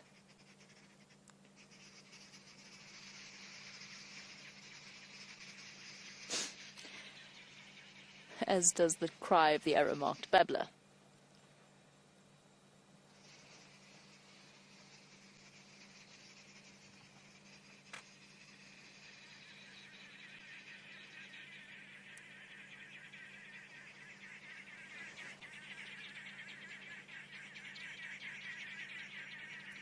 Oh, noisy birds.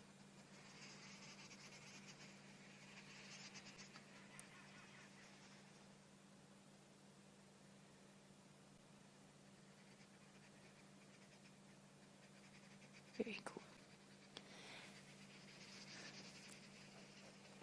The interesting thing while we've been sitting, and it is nice when you're in the bush to just stop and sit and listen every now and again, because it does provide you with clues as to what's happening around you and where all of the animals might be. But what's been interesting while I've just been sitting listening to these arrow-marked babblers cackle on, and I'm actually going to turn around and see if I can't find one for you. I can hear 4 different groups of babblers. You won't be able to hear it, obviously, because of the way in which the mic is situated. But you might be able to hear some louder and some softer. And essentially, there's 4 different groups of them all babbling at each other. That's hence the name arrow-marked babbler. It is a bird. And it's just interesting the way they're all responding. And I suspect that's serving a very, very fierce territorial function, that call. course, they've all gone completely quiet. They've probably all vanished as well, but let's try.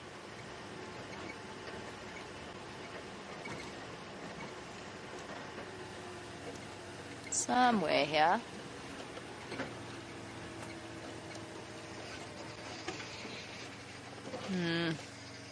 That's not ideal. They were closer to the road. Unfortunately, they have now moved into a distant tree. Perhaps they'll call. In fact, I think I've lost them all. Sorry, Genre. They were in exactly where you're going, but they appear to have all ducked into some dense vegetation.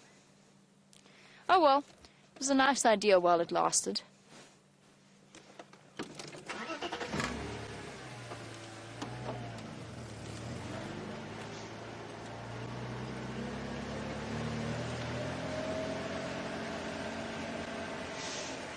Yes, Jerry, I missed you.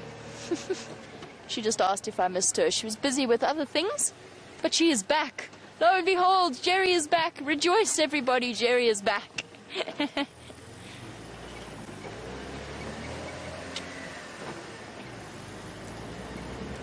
Just a gentle giggle in my ear. It's very sweet. All right, Jerry, we're on our way to Buffelshoek Dam, and for all of you as well, we are on our way to Buffelshoek Dam to see what we can see. And while we get there, let us find out how Brent's time in the bush is treating him.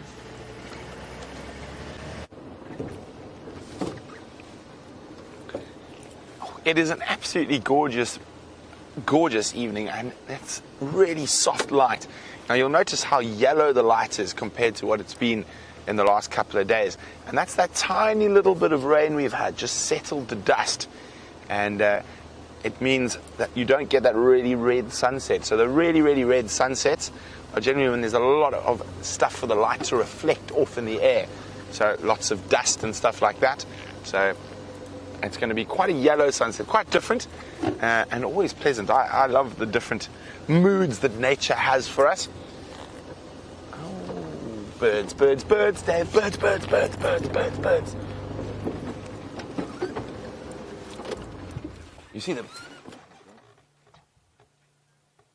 Oh, there's more birds. Oh, okay, those ones have flown away. There's another little one come out. Oh, there they are. Up at the top. Yep. Where's he gone? Oh, they've made an escape. Well, they are up there. Just trying to see if we can spot one. There we go. Okay, come down right on this. There we go. Zoom there. A little bit. Oh, it took off. Well, our birds fluttered and flew away. So apparently Jamie has got a bird for you on the other vehicle. I have a really awesome bird for you, and we have Genre to thank for this incredible spot of a pearl-spotted owlet. And it's making the fork-tailed drongo next to it very, very cross. Keep hearing cheeping from right next door. Not quite sure what to do with itself. And drongo, oh, what drongo? What drongo indeed. So the fork-tailed drongo has now vanished. And this tiny little pearl-spotted owl is going to provide us with a treat. So just listen to this. Okay, so I'm going to whistle to him, and he's going to whistle back, or her. Oh! Bye! Aww! Wait, let's try this again.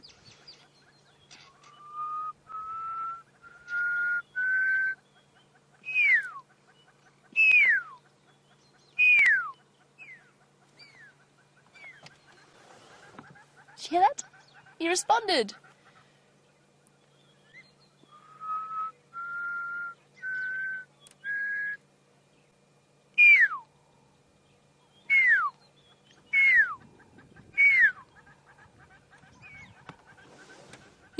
He's calling back to me. I love pearl-spotted owlets. They are so cool. I don't know where he's gone though.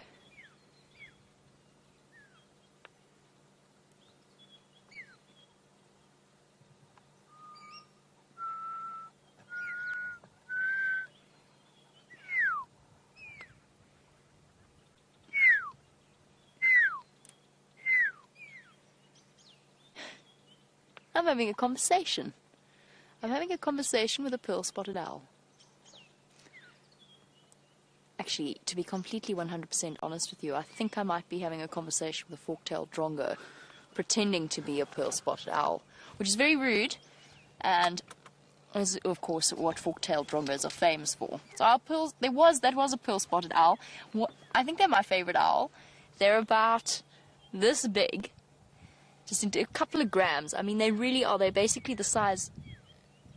Listen, are you a drongo or are you an owl? Please make up your mind. I swear that's the drongo calling. It's the best thing. Isn't that amazing? We've got one, because the pearl-spotted owlet did respond to us because they're territorial. So it wanted to intimidate us by calling back in response. But then the drongos jumped on board with the whole game. They think this is merry fun and time to practice their pearl-spotted owlet call. And they've got a whole wide variety of different calls that they make. I wish I could find one for you, but they're being a bit difficult. I'm going to try one more time.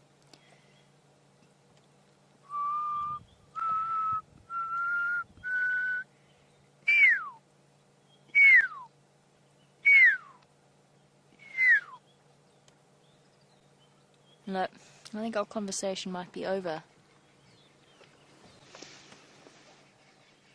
Oh well. Drongo, that was a poor attempt. I'm not even sure if you could hear that, but it was a very poor attempt. Didn't sound anything like a pearl-spotted owlet. Alright, on we go. I love pearl-spotted owlets because they are so entertaining. You can actually, if you get it right, if you do get it right, you can actually call them right up to you. You've got to be careful with bird calls. You've got to do it very carefully. First of all, I don't know if you could tell, but I was trying to whistle quite softly. That's because I don't want this little pearl-spotted owlet to think that there is some kind of giant pearl-spotted owl making the loudest call it's ever heard and fly away because it's terrified. But at the same time, I want to be able to sort of give that demonstration. Actually, now that we've left, that little pearl-spotted owlet will probably think that it won against another pearl-spotted owlet. But you do have to do that very ethically, and you've got to be careful which owls you call. And so you can call a pearl-spotted owlet, but then you don't then, if you're sitting out at night, if you're one of those very avid bird watchers, you don't then call a Verreaux's eagle owl. Because then, of course, you've got a really serious chance that your Verreaux's eagle owl is going to come and grab your pearl-spotted owl, which they do. So it's something that must be done ethically, but can be done ethically, and can be incredibly rewarding because you end up having a conversation. Sorry, they're in a flat panic, these Franklin.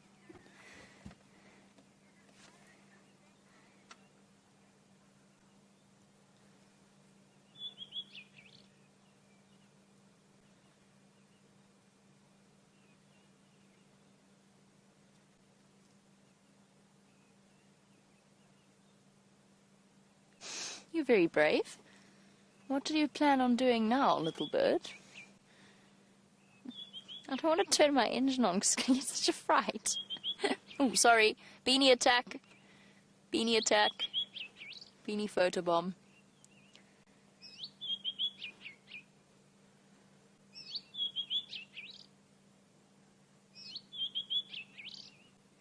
Sorry, Deanna. I know that you did ask a question about the difference of an owlet versus an owl. And it doesn't have to do with size. Sorry, Franklin. Don't panic, I'm just coming through. It's actually not to do with their size. It is, there's a couple of different distinctions, but I think if I remember correctly, the main one is to do with the fake ear tufts that certain owls get. Now, it's a Scops owl, which is equally as small as the pearl-spotted owl, but a pearl-spotted owlet and an African barred owlet was an owl. Oh no, now I've confused myself, Deanna. Give me a second. I'm having a moment of brain confusion. There's some crossed wires in here. But it doesn't have to do with size. That much I can tell you. It doesn't have to do with size. I'm just trying to remember which way round it is. One of those things you'll never forget. It's just right now my wires have gone confused. But it doesn't have to do with their size. And I will remember. I promise you it'll come back to me and I'll come back to your question.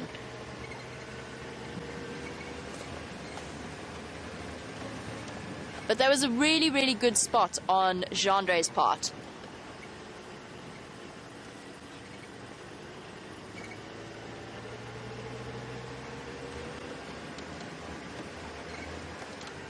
But as we drive away from my fantastic conversation, Donna would like to know what I said in our conversation. And Donna, I think I probably said something along the lines of, hello, is this territory vacant? And our little pearl-spotted owl said, no, it isn't.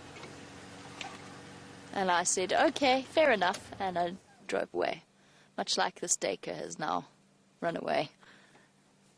Hello, little one, hold on. Is it going to come out into the open? I wonder if our cameraman ever sort of dread the Dacre sighting, although this is quite a nice one. They're just so incredibly nervous half the time. Little male, judging by the horns that I can see. Oh, thank you. Chose to walk into the clearing. The male has horns, the female has a mohawk. A black, spiky mohawk that sits in the middle of her head, much like my beanie is attempting to do. And essentially is a nature's way, like the warthog cheek tufts, nature's way of making her look more intimidating, like she has more weapons than she actually does.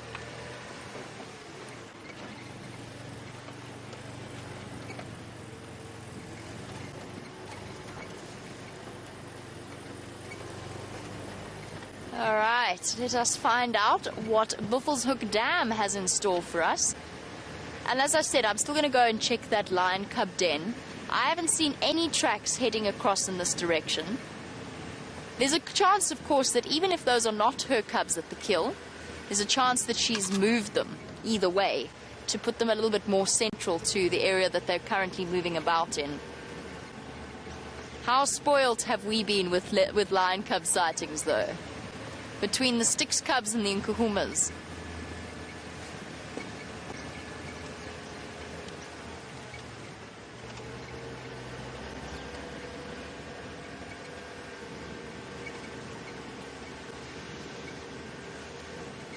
Michael, you've asked a very pertinent question, seeing as Brent has had a day of trying to see 50 bird species throughout the sunrise and sunset safari. And Michael's question is, does anybody know how many bird species there are in the Kruger National Park?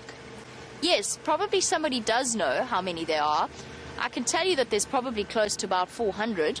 I can give you a rough estimate of how many bird species. But of course, bearing in mind, the wonderful thing about the Kruger National Park is how, because it's so incredibly big, it's also very long, which means that it moves through so many different types of habitat. You get some really fantastic birds very far north in an area called the Pafuri region and the Levuvu River, right up in the north of the Kruger, where it meets up with Zimbabwe and Botswana. Zimbabwe and Mozambique. You get some interesting and totally different bird species up in those riverine forests. And then you go through Mopani, and then you will go through the southern bushveld, more savanna-like areas. There are so many different types of areas that, as a result, there's an enormous diversity of birds. Now, somebody has done research into exactly how many species of birds there are in Kruger National Park. I don't know the number off the top of my head, but I could give you a rough estimate. I would say probably around 400 or so, maybe even more. And then, of course, you also get, it depends on what you count as birds of the Kruger National Park, because you also get those rare once-off sightings like the Egyptian vulture that randomly turned up in the Kruger National Park about 3 years ago, that people were flying in from all over the country to go and see. Those once-off sightings that are just a little cross in a distribution map in a bird book. Well, I'm not sure. I don't think you should really count those as towards the total number of birds in Kruger. But a very, very good question, a good point. And yes, there will be somebody out there that knows exactly how many birds or has a rough idea of exactly how many birds there are. Hello, Buffelshoek Dam. I'm going to work your magic.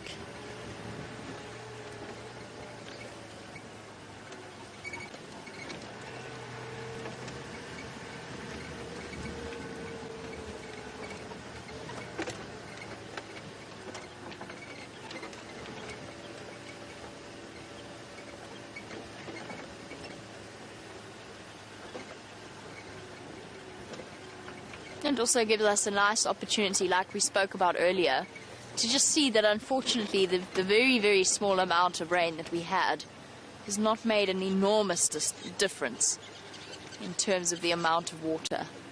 Oh, nice. A grey heron.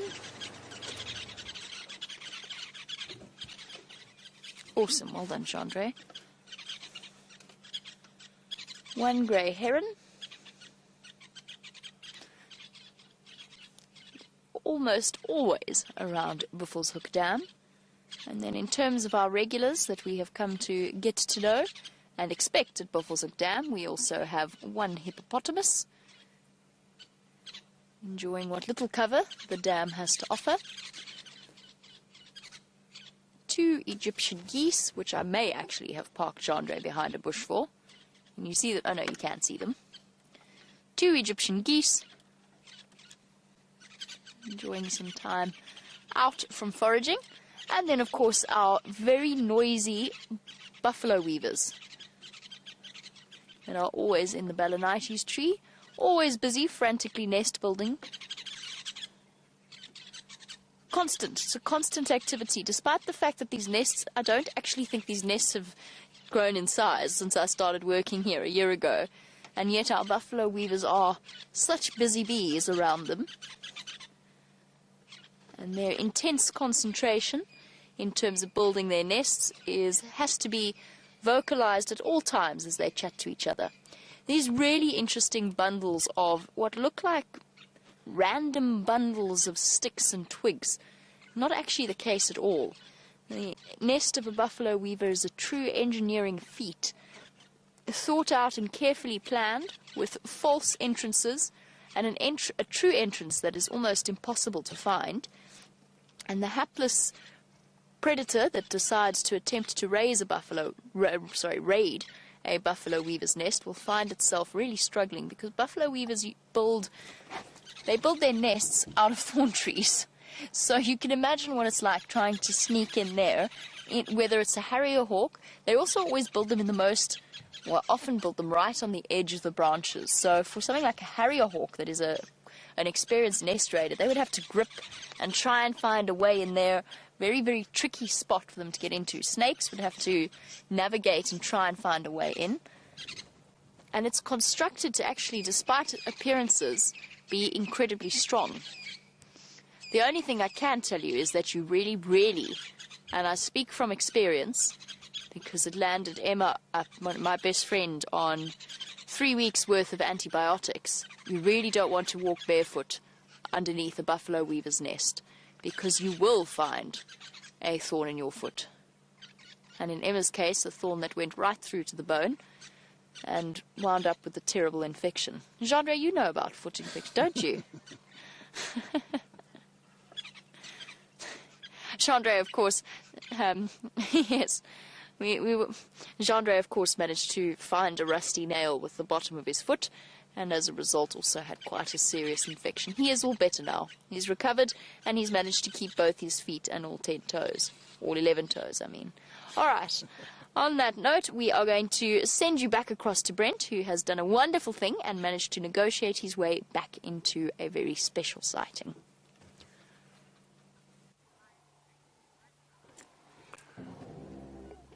There we go. So welcome back. Actually, behind that buffalo's rib cage, and I'm hoping it's going to pop out shortly, there's a cub getting really stuck into that meat.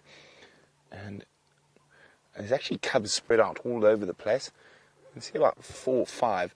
And the lions have spread out quite a bit. 2 of the lionesses have moved towards the road. Apparently, while we're gone, a hyena came meandering down the road, and they went to chase it away. So we'll just wait here patiently. Look at that. Isn't that a silly-looking face? That's got to be a boy. Only boys sit with their tongues under their mouth like that. Not quite as elegant as the ladies.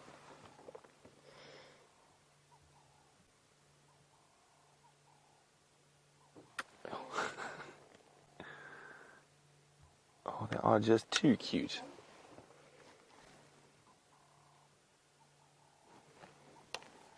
Oh, it's going to sleep. Meat and milk in his belly.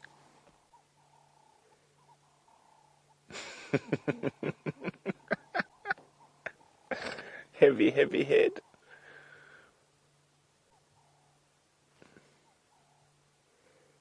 Very heavy head. Are we going to go all the way down?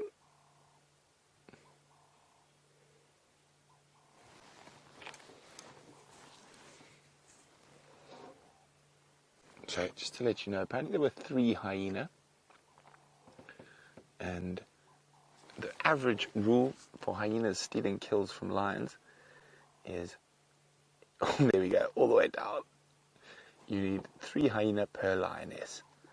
So definitely not enough to put any pressure on the incoomers. Oh, woke up again.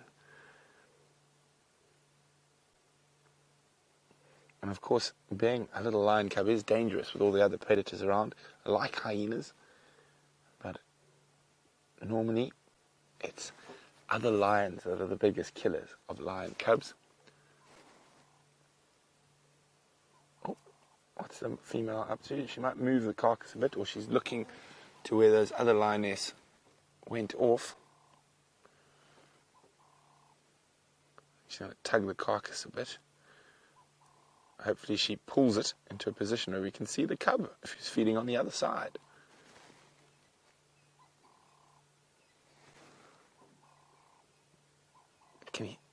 There we go, there's his head popping out.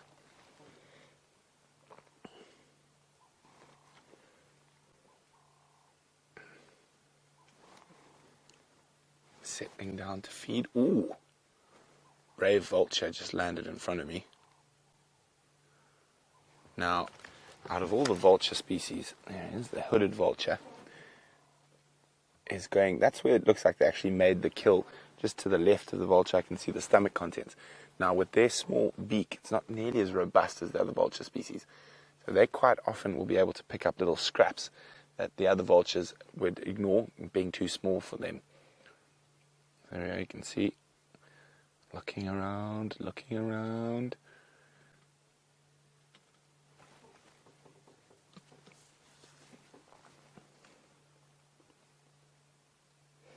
Oh, and it's found something. See that, Dave? Found something there. Found a little... it's the stomach, the outer stomach lining. Here comes another one. Now, the lions heard that vulture land. She turned around and looked at what it was feeding off and has ignored it. If some of the bigger vulture species happen to come to the ground, the lions might not be so forgiving. Okay, oh, the cubby's coming out. Hello.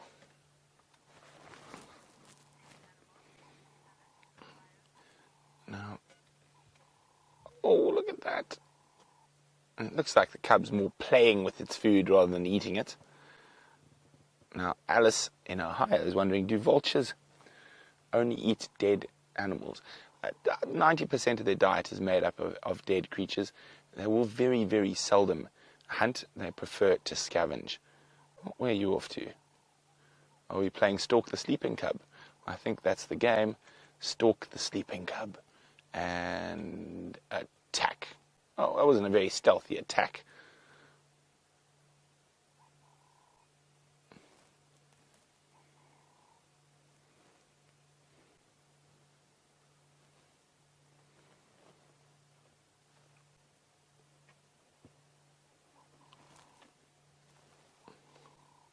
So they're watching the vulture that just landed behind me. You can see their eyes are fixed on it.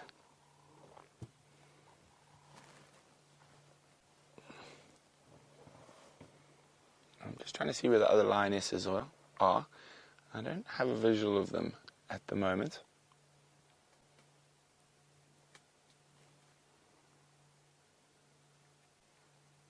Oh, there's heavy heads getting a heavy head again to the right there. Oh, very heavy head.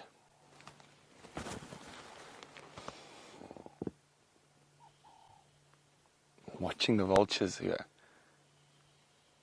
If you can hear a hissing, almost like a shushing sound, that's the vultures behind me.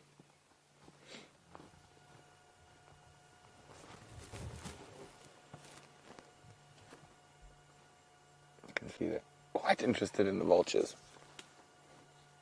But will it be enough to keep those eyes open? I don't think so.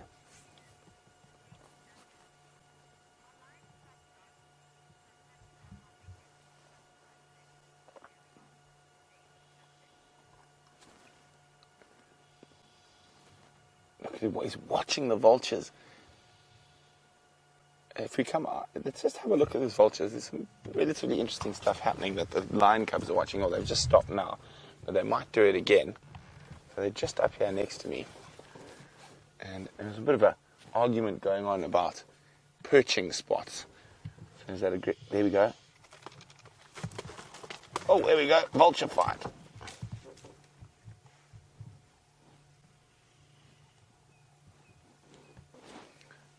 Who gets the best spot? Oh, this could get interesting. One of the bigger white-backed... Oh, is that a Cape vulture? Looks like it could be a Cape vulture. I can't really see through the bush at the moment. It's bigger than a white-backed vulture and pale. Has landed next to the hooded vultures. Now, if one of the lions who's gone off to chase something sees that on the ground, I'm not sure whether it's a Cape vulture. I can't really see through the thicket yet. But it could be Cape vultures around here very easily. So they're slightly paler and slightly bigger than the white-backed vulture. Joan was actually asking for a Cape vulture to add to her bird list. And they are sometimes a bit more brave. And they are slightly bigger. I think we might get a few more vultures coming onto the ground, and that could cause the lioness to chase them. So let's just watch what's happening here.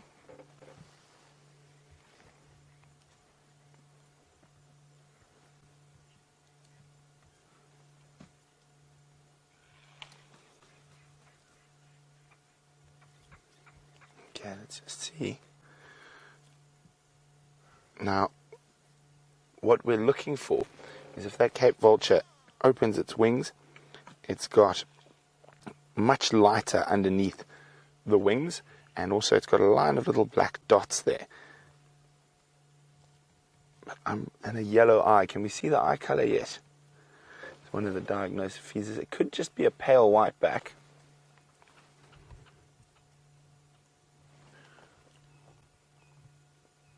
I don't see a yellow eye, do you, Dave? No, it looks black. Yeah. Let's have a look. Where is it? Come on, show us your head. There we go. It's a white-backed vulture. It's a very pale white-backed vulture.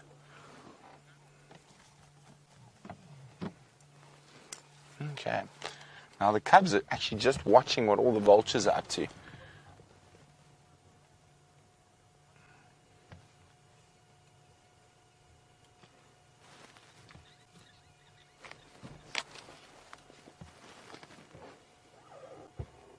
So he's just watching the vultures.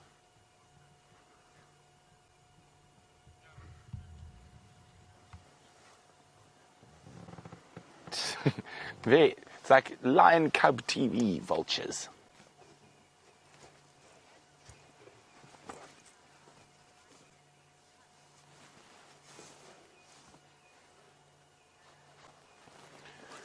Okay, so I'm just going to be on the game drive for a little bit.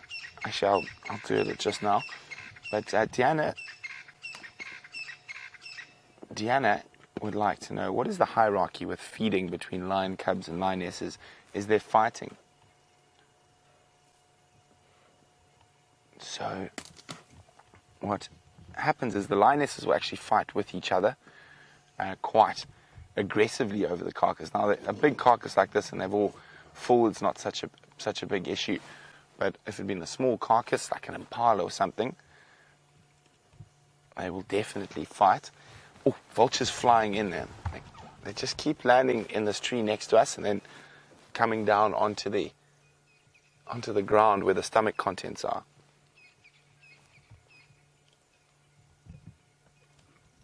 Okay. So, Dana, with the cubs, they'll be fighting amongst the cubs between each other, but at this age, the lionesses might snarl at them, might give them a bit of a tap, but there's unlikely to be any serious aggression while they're that little. Still watching the vultures.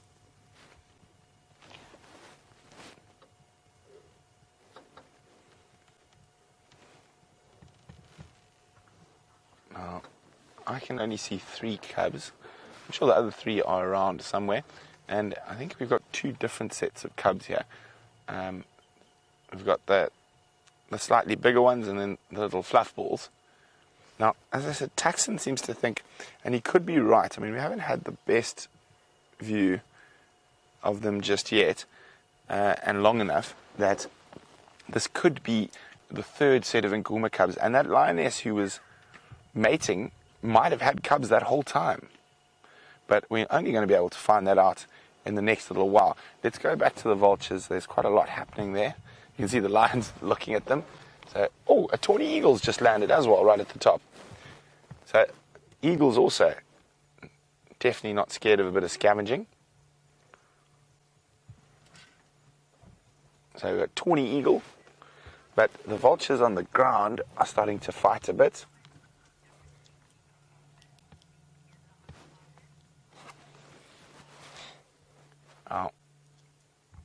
We can see we've got 2 different species on the ground there.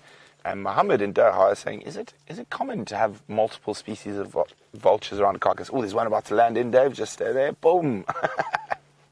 Not the most graceful landing. And Mohammed, it is. We've seen 3 different species of vulture. There's only 1 vulture species left that we get in this area that we haven't seen just yet. And that is the white-headed vulture. It's also the rarest vulture species. That's a hooded vulture there.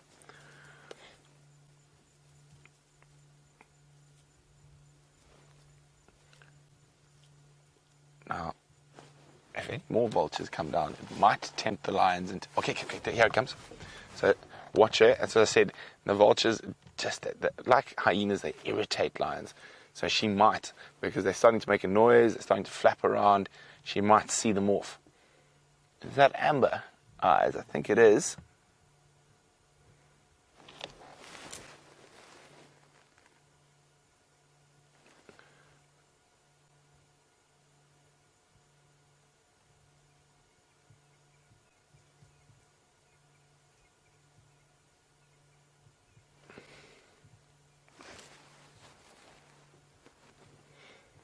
Is she going to chase them?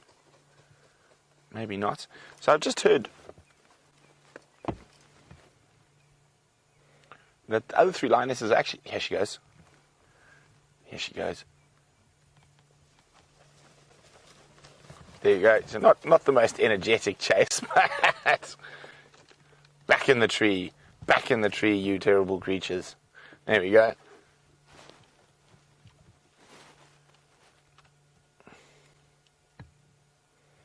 So at Treehouse Dam, there are actually 3 lionesses at the moment. They might be going to look in that little hole where the elephants dig water. Oh, she's scent marking after her successful chase of the vultures. And she showed them.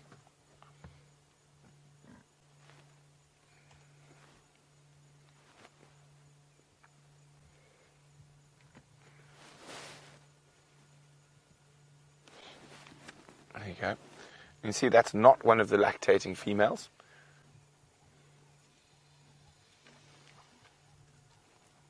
I go back to the carcass.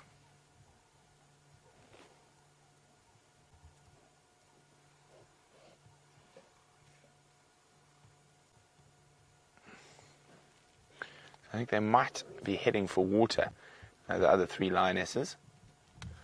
Now, it is getting quite dark, so I don't want to spend... Oh, we've got some nice fighting going on. Talk about, and you can see where the word pecking order comes from when you watch vultures. Let's see if they still continue to peck each other. There we go. And of course those beaks could do some serious damage. They're able to open up carcasses. I really love the way vultures move. It is quite comical.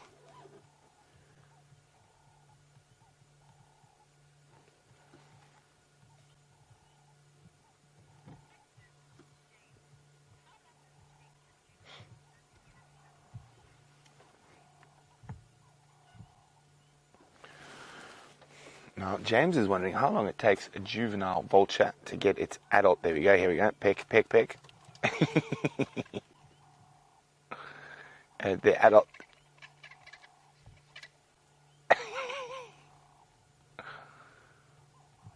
Now, there's plenty of room for both of them, but obviously it is quite interesting. And those are white-backed vultures.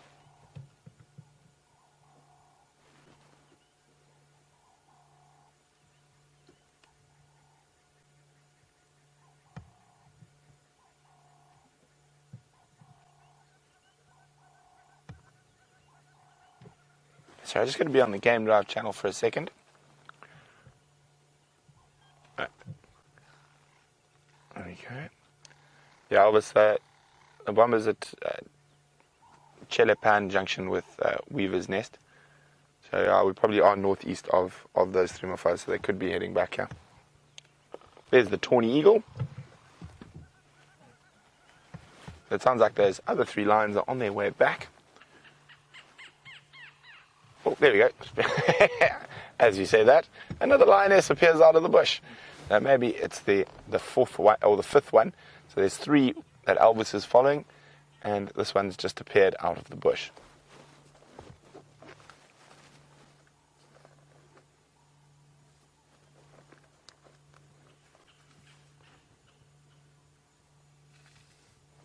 Stopping at the exact same spot for a sniff of the scent mark, it looked like.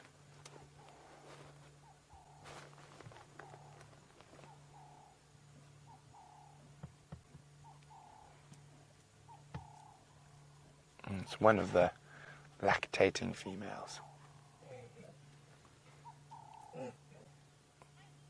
She's calling.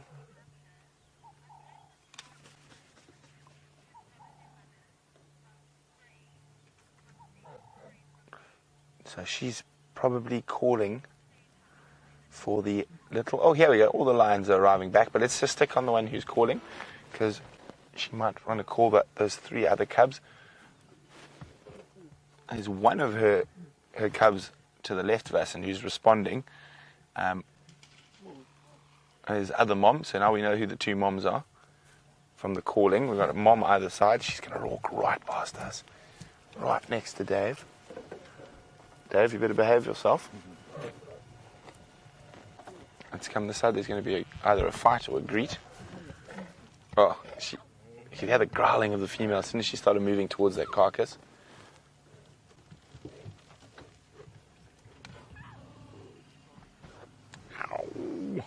Oh, it's such a cute noise.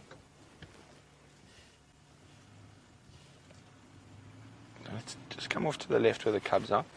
So the cub on the far right, there we go, that one belongs to the new ones that we don't know too well, or that we've seen for the first time today, I think. So confusing, so many cubs.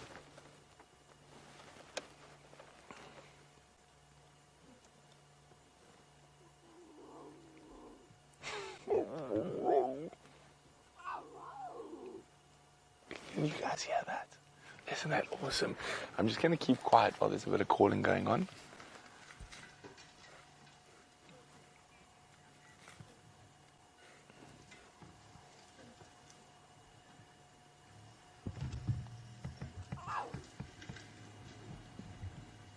Oh, they'll stretch.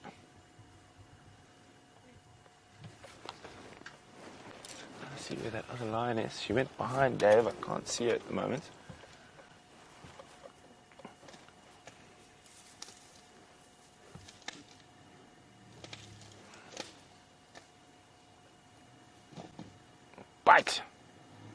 Bite each other.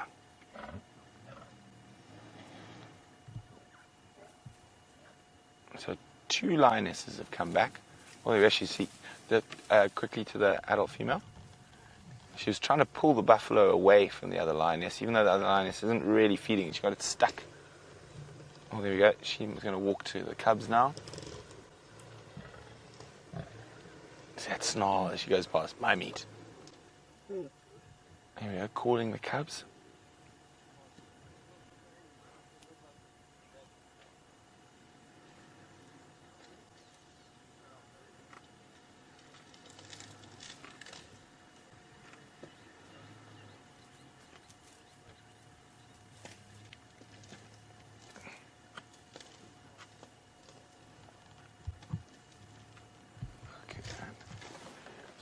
I can just hear the other lioness calling very softly behind me somewhere. I can't see her.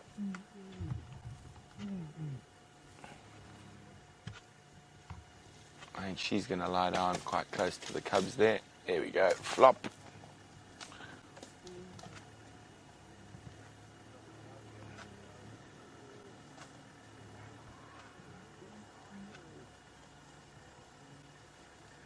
Oh, hi, Ma.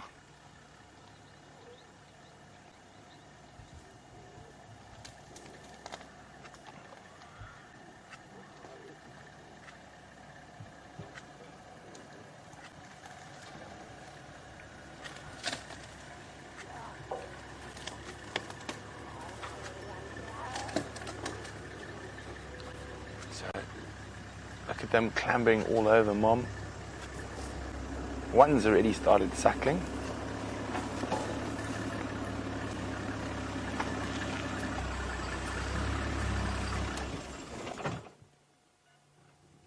Oh, isn't that just too precious?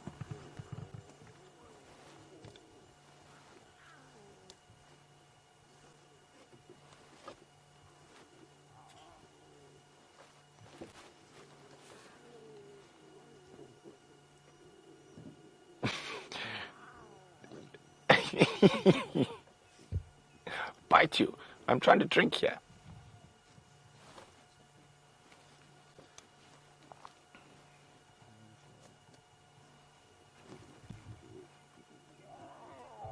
Oh, can you hear the noise again? Oh, yeah, two are suckling now.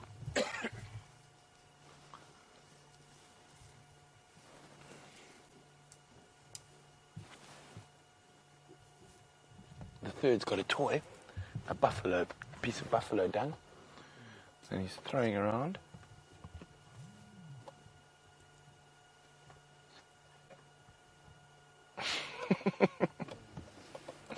That didn't taste very nice. Watching the vulture fly up off the ground.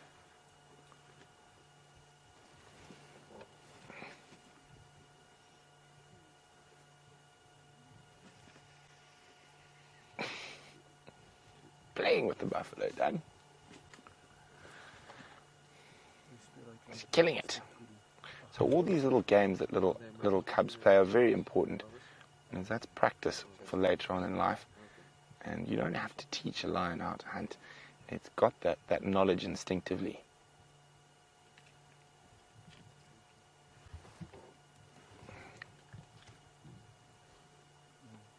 They are the supreme African predator.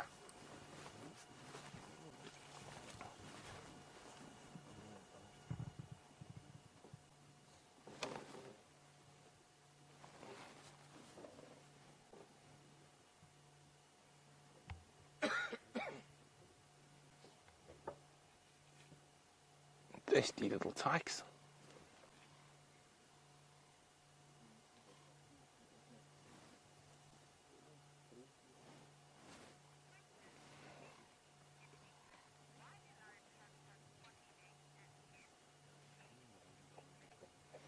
So Haley's noticed that the little lion cubs are quite spotty on their heads and on their legs, and she's wondering why. Well, Haley, when the mothers leave them to go off hunting, it's to help. Oh, listen. Hyena's calling.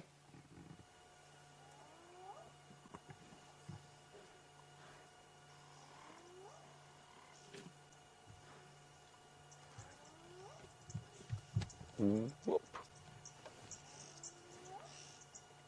Wonder if it's calling for backup.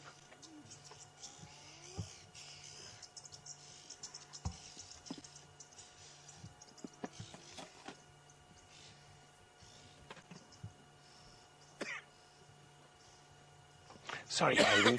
I got sidetracked by that hyena calling. Haley's wondering why they're spotty, and it's when they're young, it's to help with their camouflage, because the mom has to leave them. Oh, he's got the buffalo dung. The mothers have to leave them while they go hunting. So when that spottiness helps break up their outline, and so they can hide better from other predators.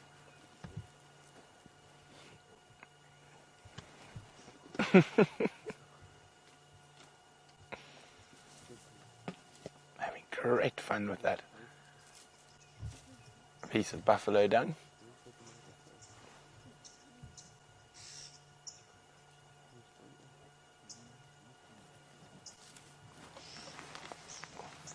Here comes the other mom.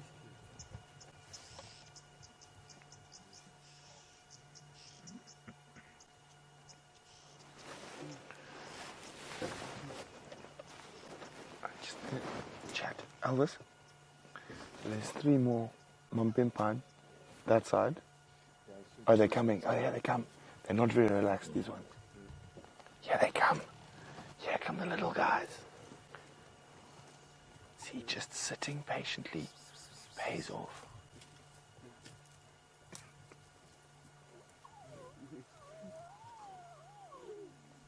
Oh, the noises.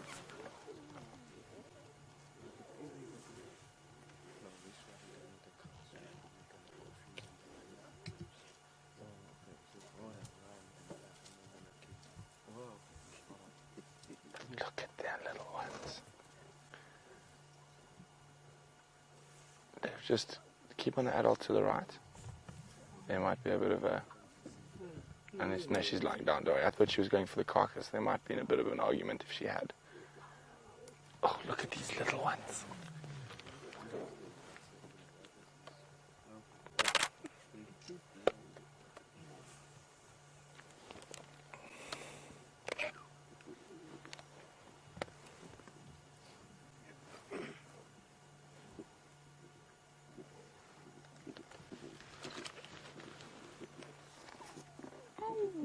Making all this.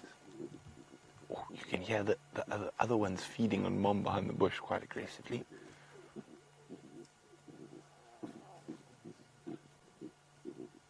Now those are little lion growls you can hear.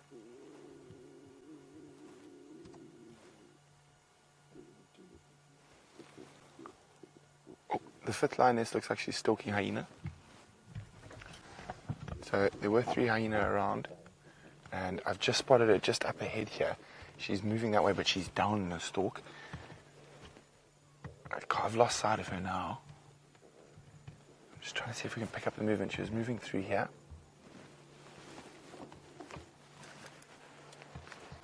And her ears were flat.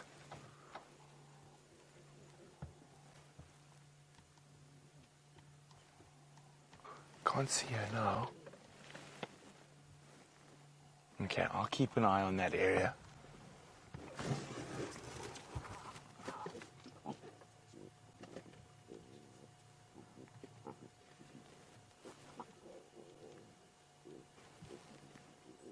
Look at that. I wonder where the 3rd one is. Isn't it around somewhere?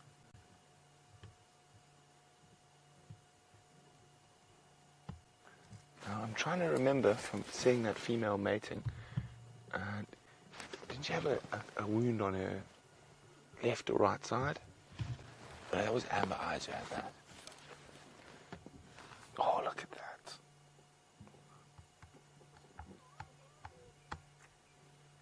They're just too cute. So fluffy.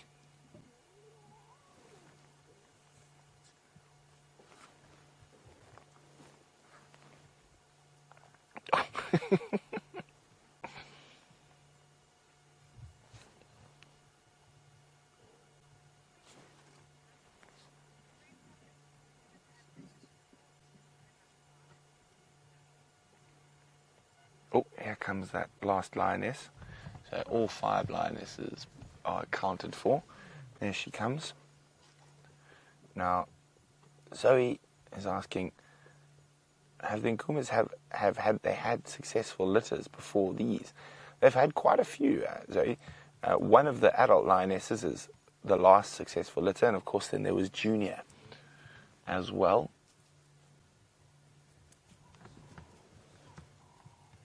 And see, there's a 3rd female with suckle marks. The conundrum continues. Poof. So there could still be more cubs around.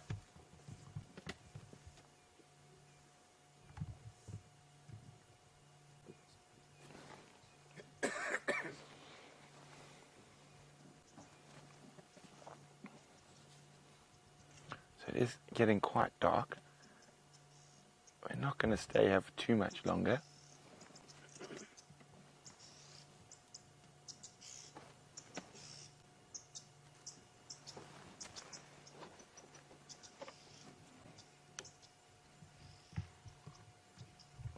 Isn't it wonderful to be able to enjoy these almost sort of secret moments in lion life? And it is incredible that we are sitting here and you guys are watching tiny little lion cub suckle at the exact same time as we are. And in the middle of the bush, we're able to bring you a live safari.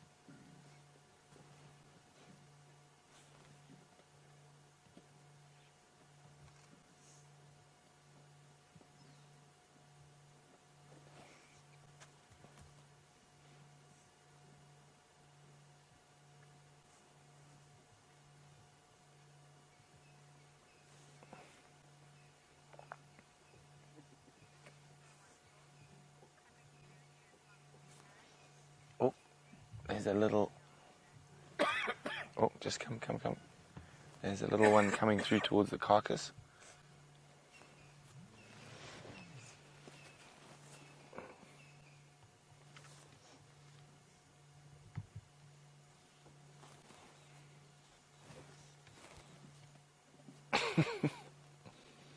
Not sure if it wants to feed. Looks like it's smelling something.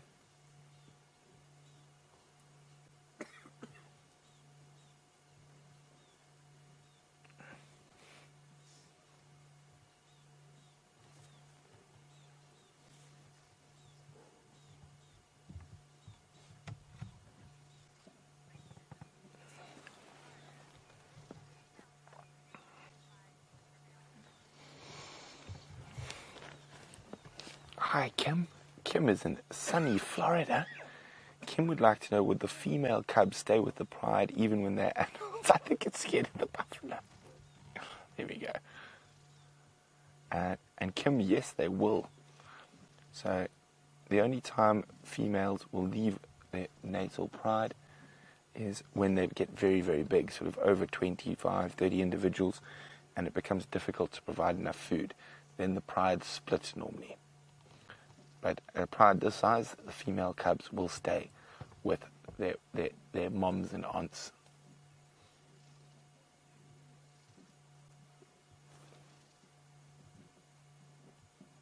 Little guy sneaking off back to the drainage.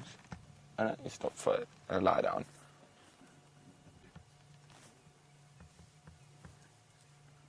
Oh, she's going to pull the carcass.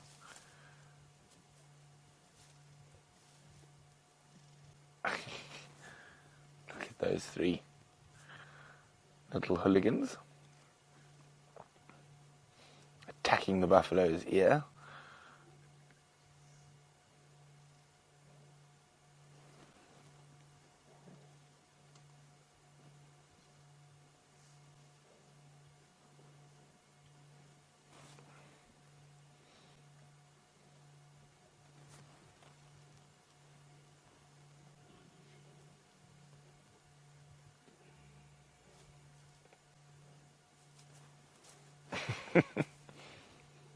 Biting its nose, biting its ear. So they're not really feeding on the meat, they're just playing.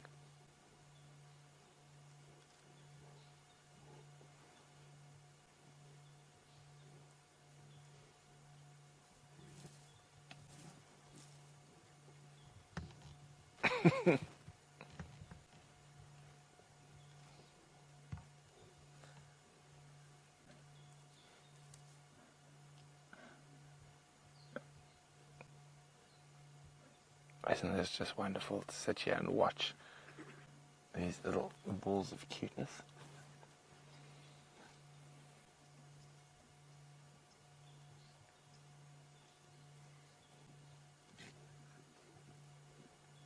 Oh, look at those claws coming out. Using them to hook. Of course, those claws are going to become very deadly weapons in a few years' time. Who knows, maybe we have some of the future buffalo hunting experts in the making.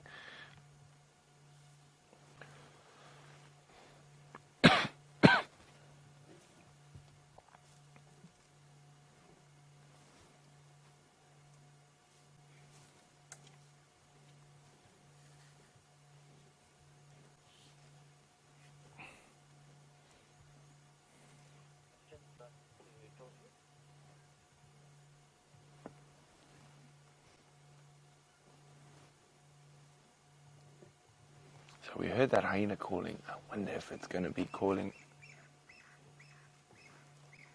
for backup.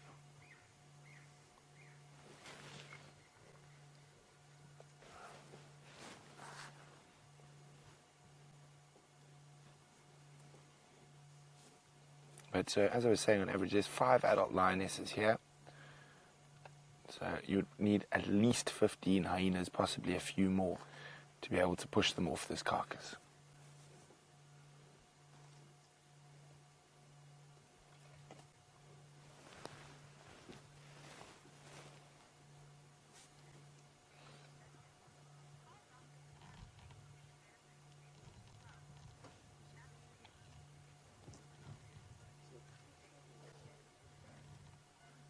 It's trying to have a scratch and still play with that buffalo nose. Well, it's decided the nose is far more entertaining.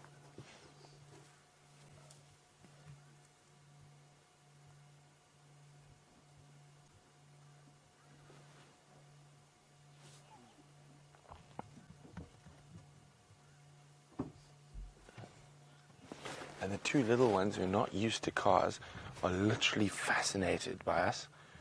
They're just sitting watching Elvis and myself.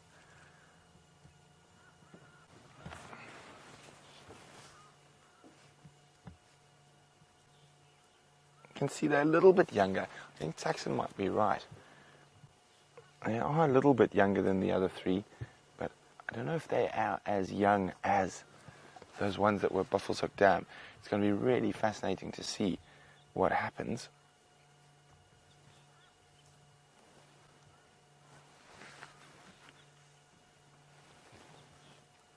Oh, look at that.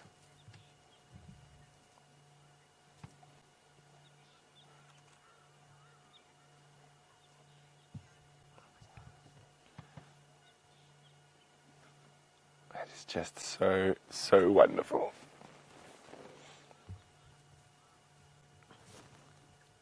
Little fluff monsters. So you can see they've just come out of the den, and they still feel safer in a thicket, so they constantly go into that little thicket and then lie down in there. Even though Mom's right there, they're not used to all the hustle and bustle of the pride.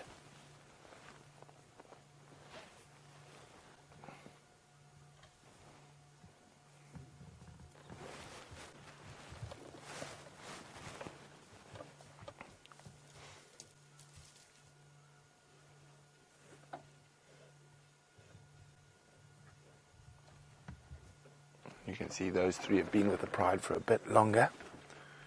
Quite comfortable around a buffalo carcass.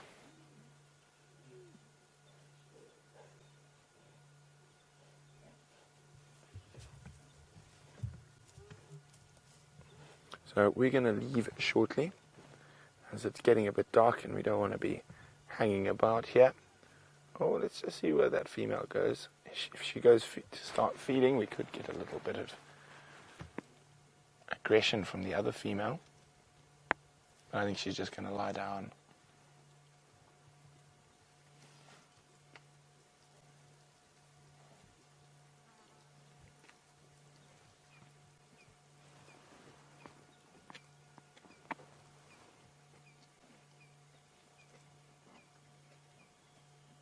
Isn't this just splendid? So I said we're going to leave, we're going to close the sighting, and we'll have to come and see what's happened overnight. First thing tomorrow morning. So while we leave the Nkuhumas to, just wait 1 second, what happens now?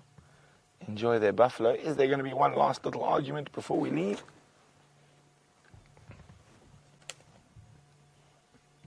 What's going to happen?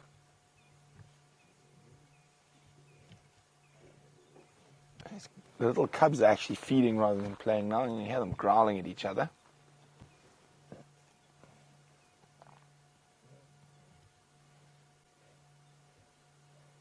Right, let's leave the Nkahumas to their dinner, and while we do that and navigate out of this area, and let's go see what Jamie's been up to.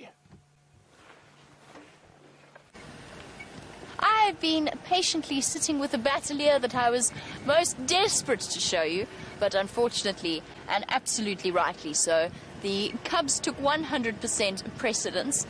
We were with that batelier right up until 30 seconds ago when it flew away. So such is life, and we are moving on to search for other things. It's even for a batelier, it is getting a little bit dark. So while Brent has been luxuriating in the joy that is a cub sighting with little lions crawling everywhere, Jandre and I have been entertaining ourselves. Well, we've been trying to look for things to show you, but we've also been entertaining ourselves trying to mimic the different animal sounds. We started out with the monkey alarm call, and Jandre does similar to my monkey alarm call. It could either be a monkey or a Donald Duck impression, and you're never quite sure what exactly is going to come out. You know that... Oh. No, you see, there was Donald Duck again. Oh no, it's all gone. It's all gone wrong. And then we were just thinking about all of the other really difficult animals to do an impression of. I mean, the pearl-spotted owlet is really easy because it's a whistle. And the Coqui Franklin's relatively easy. The Patelier is the last one, the sound. And then we got onto the more difficult ones, like the African fish eagle, which I absolutely cannot do. See, that I don't even know what that's meant to be. Now, all in all, we've come to the conclusion, Jandre and myself, that neither of us should give up our day job in order to become animal imitators, and that award goes 100% to Brian, the cameraman who is, of course, on leave at the moment and hopefully having a joyous time in Johannesburg. So no more animal impressions for us, Jandre. Sorry to say. And it's amazing, there are some guys that can do amazing things with animal impressions. Oh, wow!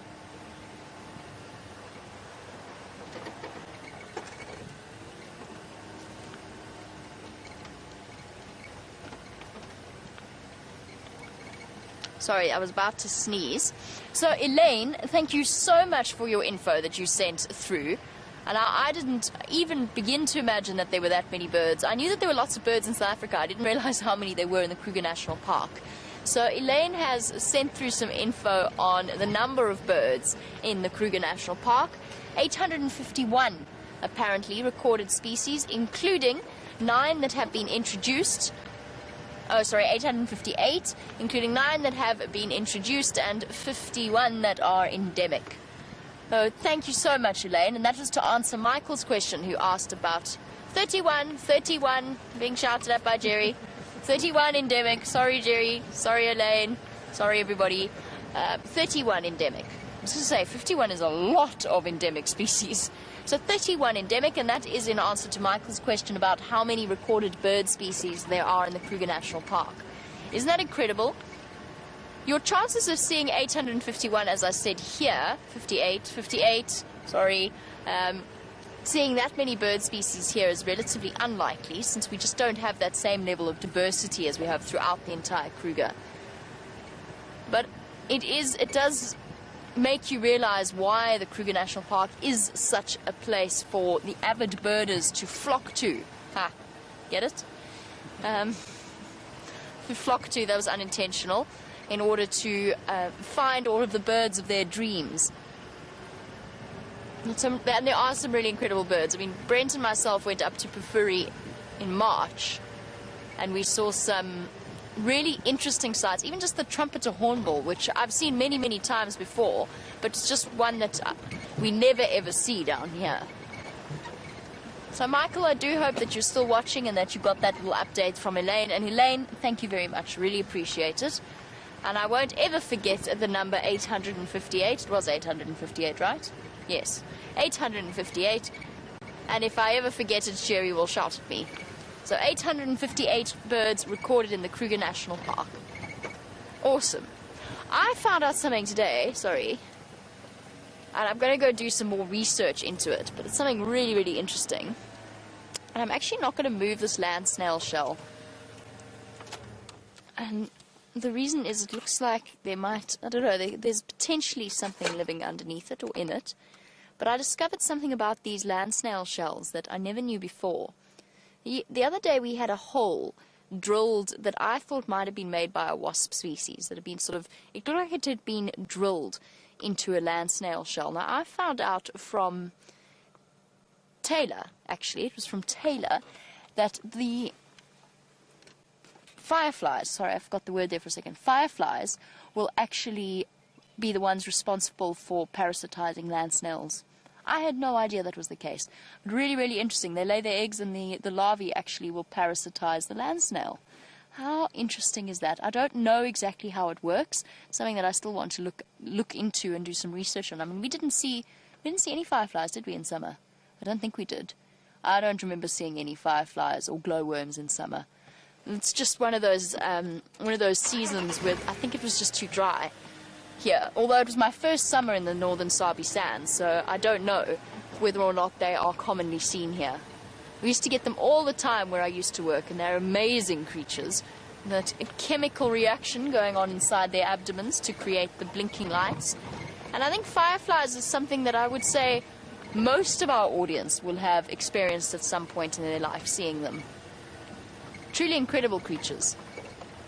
So there you go, a little piece of information I did not know about fireflies or land snails, that the larvae of the land snails, the larvae of the fireflies will parasitize giant land snails. That's what I love about being out here. You always learn something new, and also everybody has something new to offer. Everybody has their own unique knowledge, which is why it is such a privilege to work with a diverse team of guides. Basically, you can pick their brains.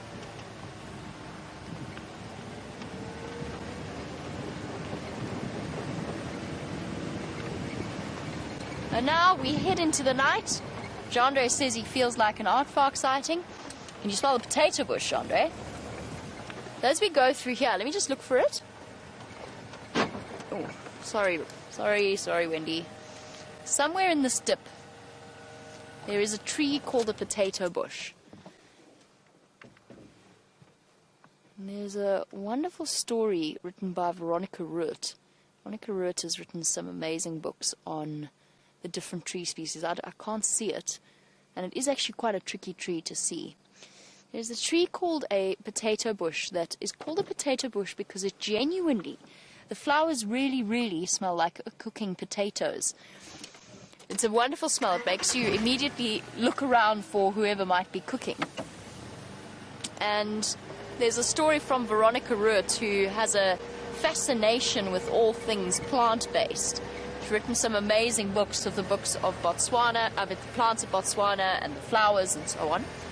And apparently when she first started doing the research into these different species, and she was in Botswana, she stopped and she asked an old local man where the cooking potatoes were. She obviously didn't know associated with the plant.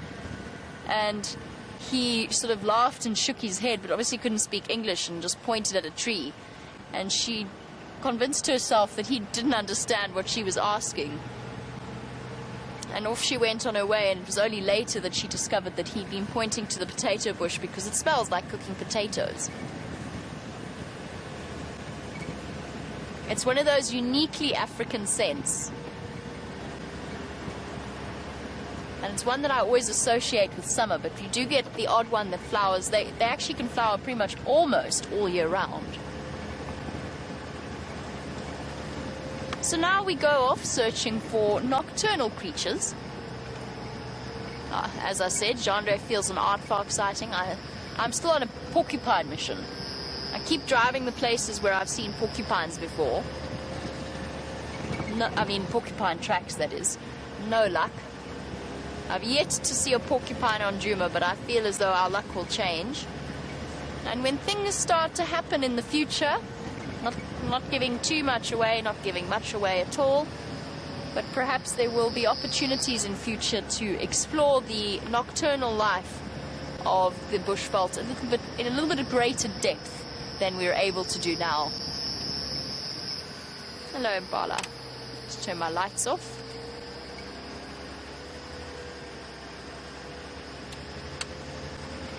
Oh, goodness.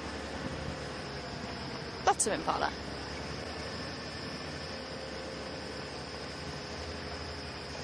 And funnily enough, for James Dungan, no, not as far as I know. I don't think that the potato bush is, any part of the potato bush is actually edible, or at least in any way nutritious for us as human beings. I don't think it's toxic. As far as I know, it's not toxic, but it won't provide you with much apart from maybe a little bit of moisture that it will have stored in its root system. But other than that, not really. There's not much actually edible to it, and that smell of the flowers attracts certain species. I think it's certain species of moth that are attracted to that smell, that fertilize, pollinate the other potato bushes, but might be other insects as well. But nope, there's nothing that tastes like potato or is in any way related to any kind of what we know of as potato plants. And of course, potatoes are essentially tubers underneath the ground.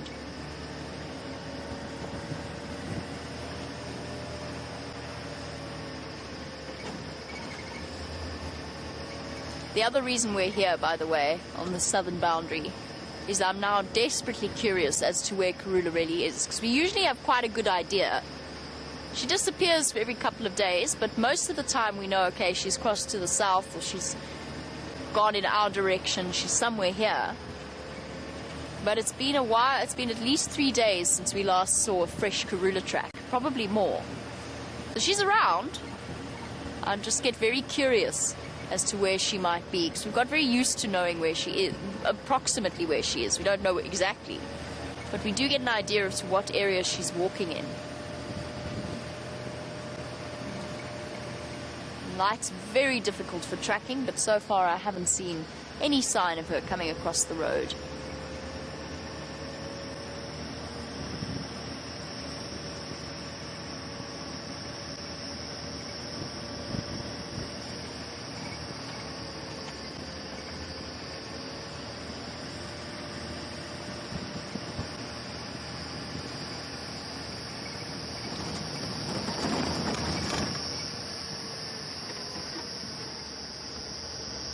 Actually quite a nice idea.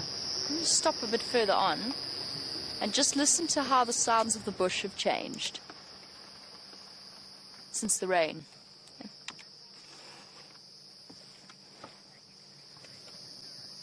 I know there's unfortunately power lines affecting our view, but just listen.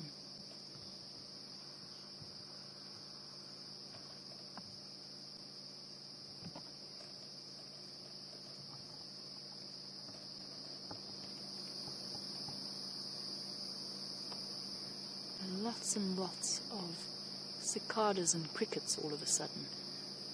The bush recently, there you go, bush recently has been almost silent at night in winter. You know, odd cicada every now and again. Now it feels as though it's coming back to life. It's just those few drops of moisture that we experienced. So whilst it's not enough to fill up the dams or change the food situation, the animals are still happy to have had it.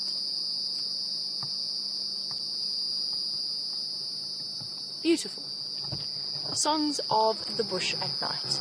We're going to carry on along the southern boundary to see what we can see in the last few minutes of the sunset safari. And while we do that, let's head back across to Brent and find out how he plans on spending the last few moments.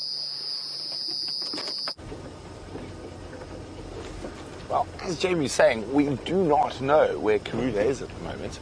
And I'm taking a little gander down towards Gallagher Pan. When we haven't seen leopard for a while, it's always a good spot to come check at this time of the day. And Mvula might come here for a drink, Tingana, Sindile, or even Queen Karula herself. So it's going to be interesting to see. Also, I'm going to be able to fetch my camera trap. So I'm going to take it down, see what we manage to get over the day and night, and see if it's worthwhile keeping it up in that spot. I actually think what I should do in the future is bring out spare cards so I can leave the trap up and just take out the memory card.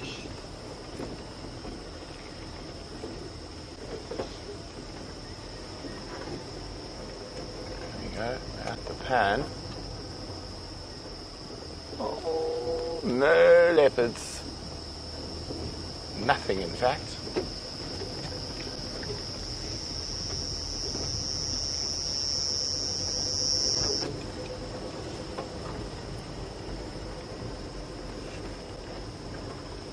It's very, very beautiful evening. It's got quite a bit cooler.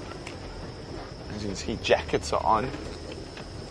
Now, let's look from the tracks around here. Let's hope. Oh dear. That's not good. Oh no, it is there. Oh, I made an elephant and stood in the camera trap. Here we go. There it is. I'll just go get it quickly. And we'll see how many pictures we got. But we're going to have to wait till tomorrow to see what's on the card. What do you think, Dave? What do we got? Hyena, I think, is a good bet. I'm just having a look at any tracks, but it's rained, so we don't even know. I know for sure it's got me.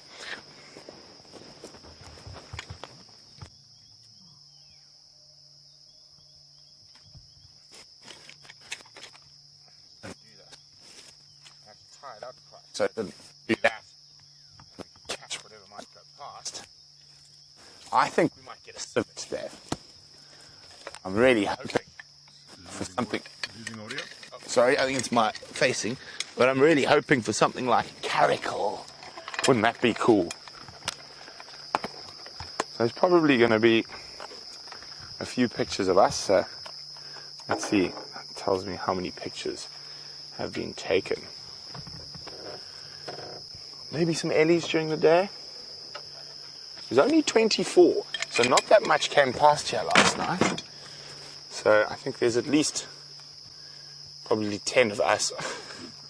So we're going to have to wait. It's so exciting. That's one thing I do love about camera traps, is you never know what you're going to get on them.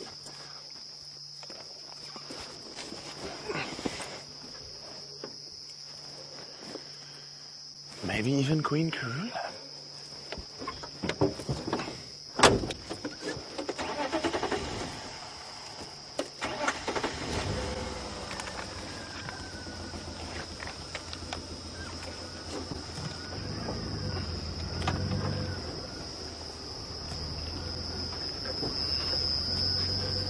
Okay.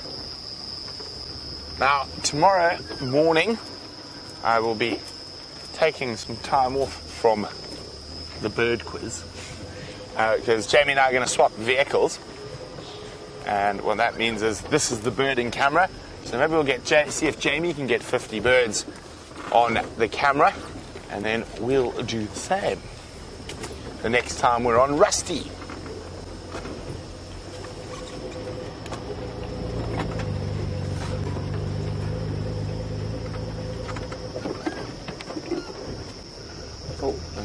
Dyker sleeping there. Got excited, thought we might have a Janet or something, but unfortunately not.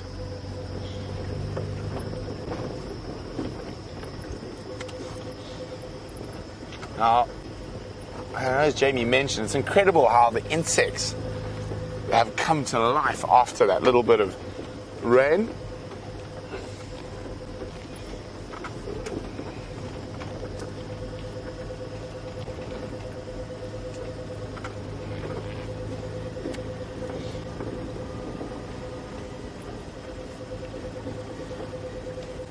This is always a good area for bush babies, so hopefully we're going to find one, or maybe even two. they'll be very happy that the insects are out. One of their favorite foods is insects.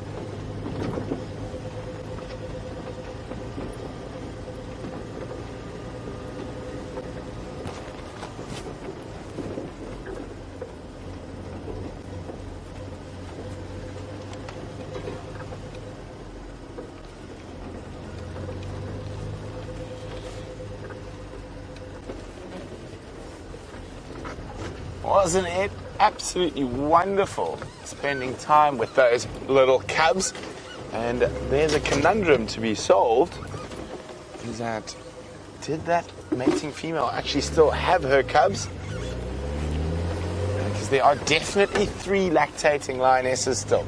So are the little ones from Buffel's Hook still in the drainage systems? I think it might need a bit of serious investigation. And it's going to be very interesting if we get there and there are only 4 lionesses there. I thought I saw an eye in the bottom of that bush. Sometimes you just take your light down like that and put it up. Whatever it is, it's scurried off.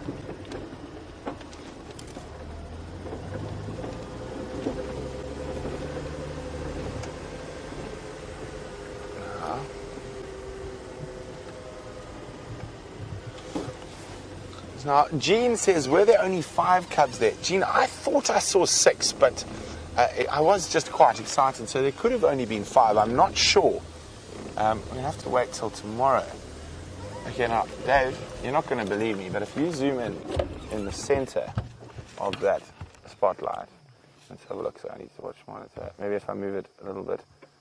Okay, so let me just try to see.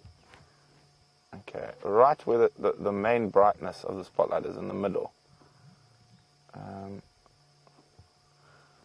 Spider species' eyes shine at night. The wolf spiders being one of them, and they can get quite big. That one was a bit small. Maybe I could find one, a bigger one to show you. There's one out in the open, even though it is a little one. Okay, center of the light. You see him? Okay, I'm just trying to... Okay, so you see that little open patch of ground? There we go. There we go. Up a little bit.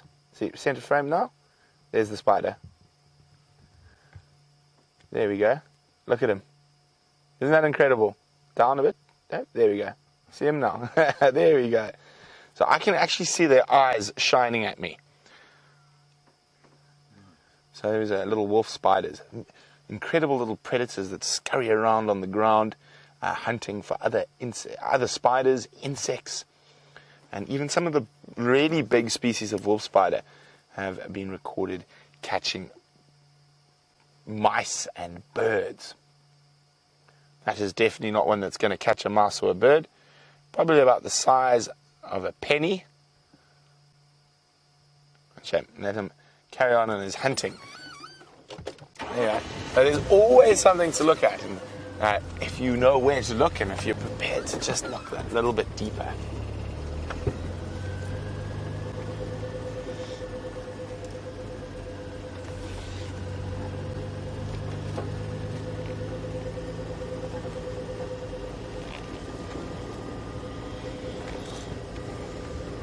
Okay, I wonder what other nocturnal wonders are going to be out here.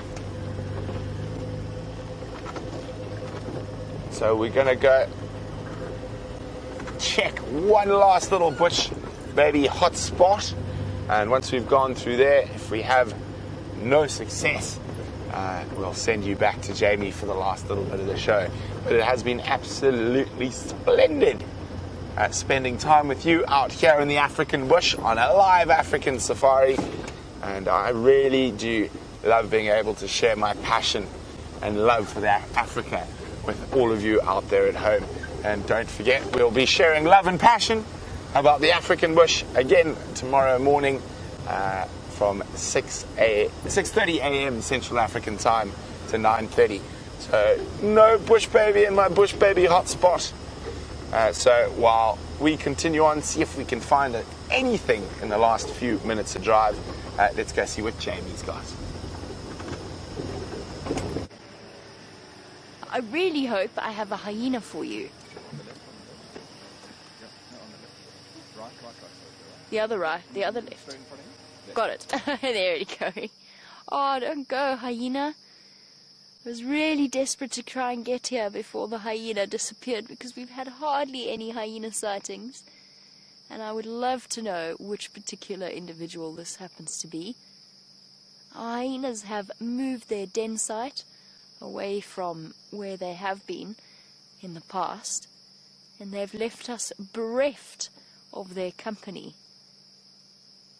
I wonder, can we do this? Can we get round to the other side? How long have we got before the end of the... 3 minutes. Oh, sorry. Sorry, Chandra. Okay, let's do this. Come on. Challenge accepted. Is there a tree behind me? Good. Go. I can't see anything with the presenter light on behind me. So, you know, it's all a risk. Let's go see who it is. I'm desperate. Desperate for hyena sightings, for some spotty love. Oh, 3 minutes. Can we do it? We can try. Down to the wire. 2 minutes, 30. Oh no. Hold on, everybody. I'm doing this one-handed with a spotlight in my other hand. We might die, Chandra. You trust me? Well, we are on a very narrow damn wall, and I'm driving with one hand. And hold on. Hold on. Go, we're going in second. We're going in second.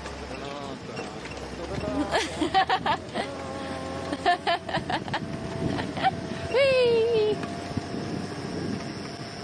Where's this hyena now? Come on, hyena. Oh, careful, Impala. Careful, don't panic. Don't panic. Hyena! Come on. Oh, 1 minute 40 to find the hyena. Okay, slow down here. I think it's going to come up. If I calculate its trajectory, it should pop out, should have popped out somewhere here. Oh, the anticipation is killing me. Hyena.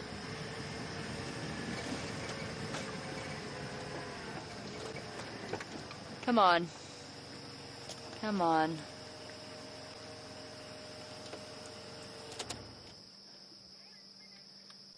Tick, tick, tick goes the clock as I scoot around. Oh no. Oh no, it must have a secret path through the thick stuff, because it definitely isn't here. I'm trying to listen for its footsteps, because hyenas are noisy walkers. We're not going to do it. We're not going to manage it. I'm sorry. We tried. We have actually come to the end of our... We have come to the end of our sunset safari. So a big thank you to Jean-Ray for all of his fantastic camera work, as well as to Jerry and Chelsea and I think Rebecca also in final control.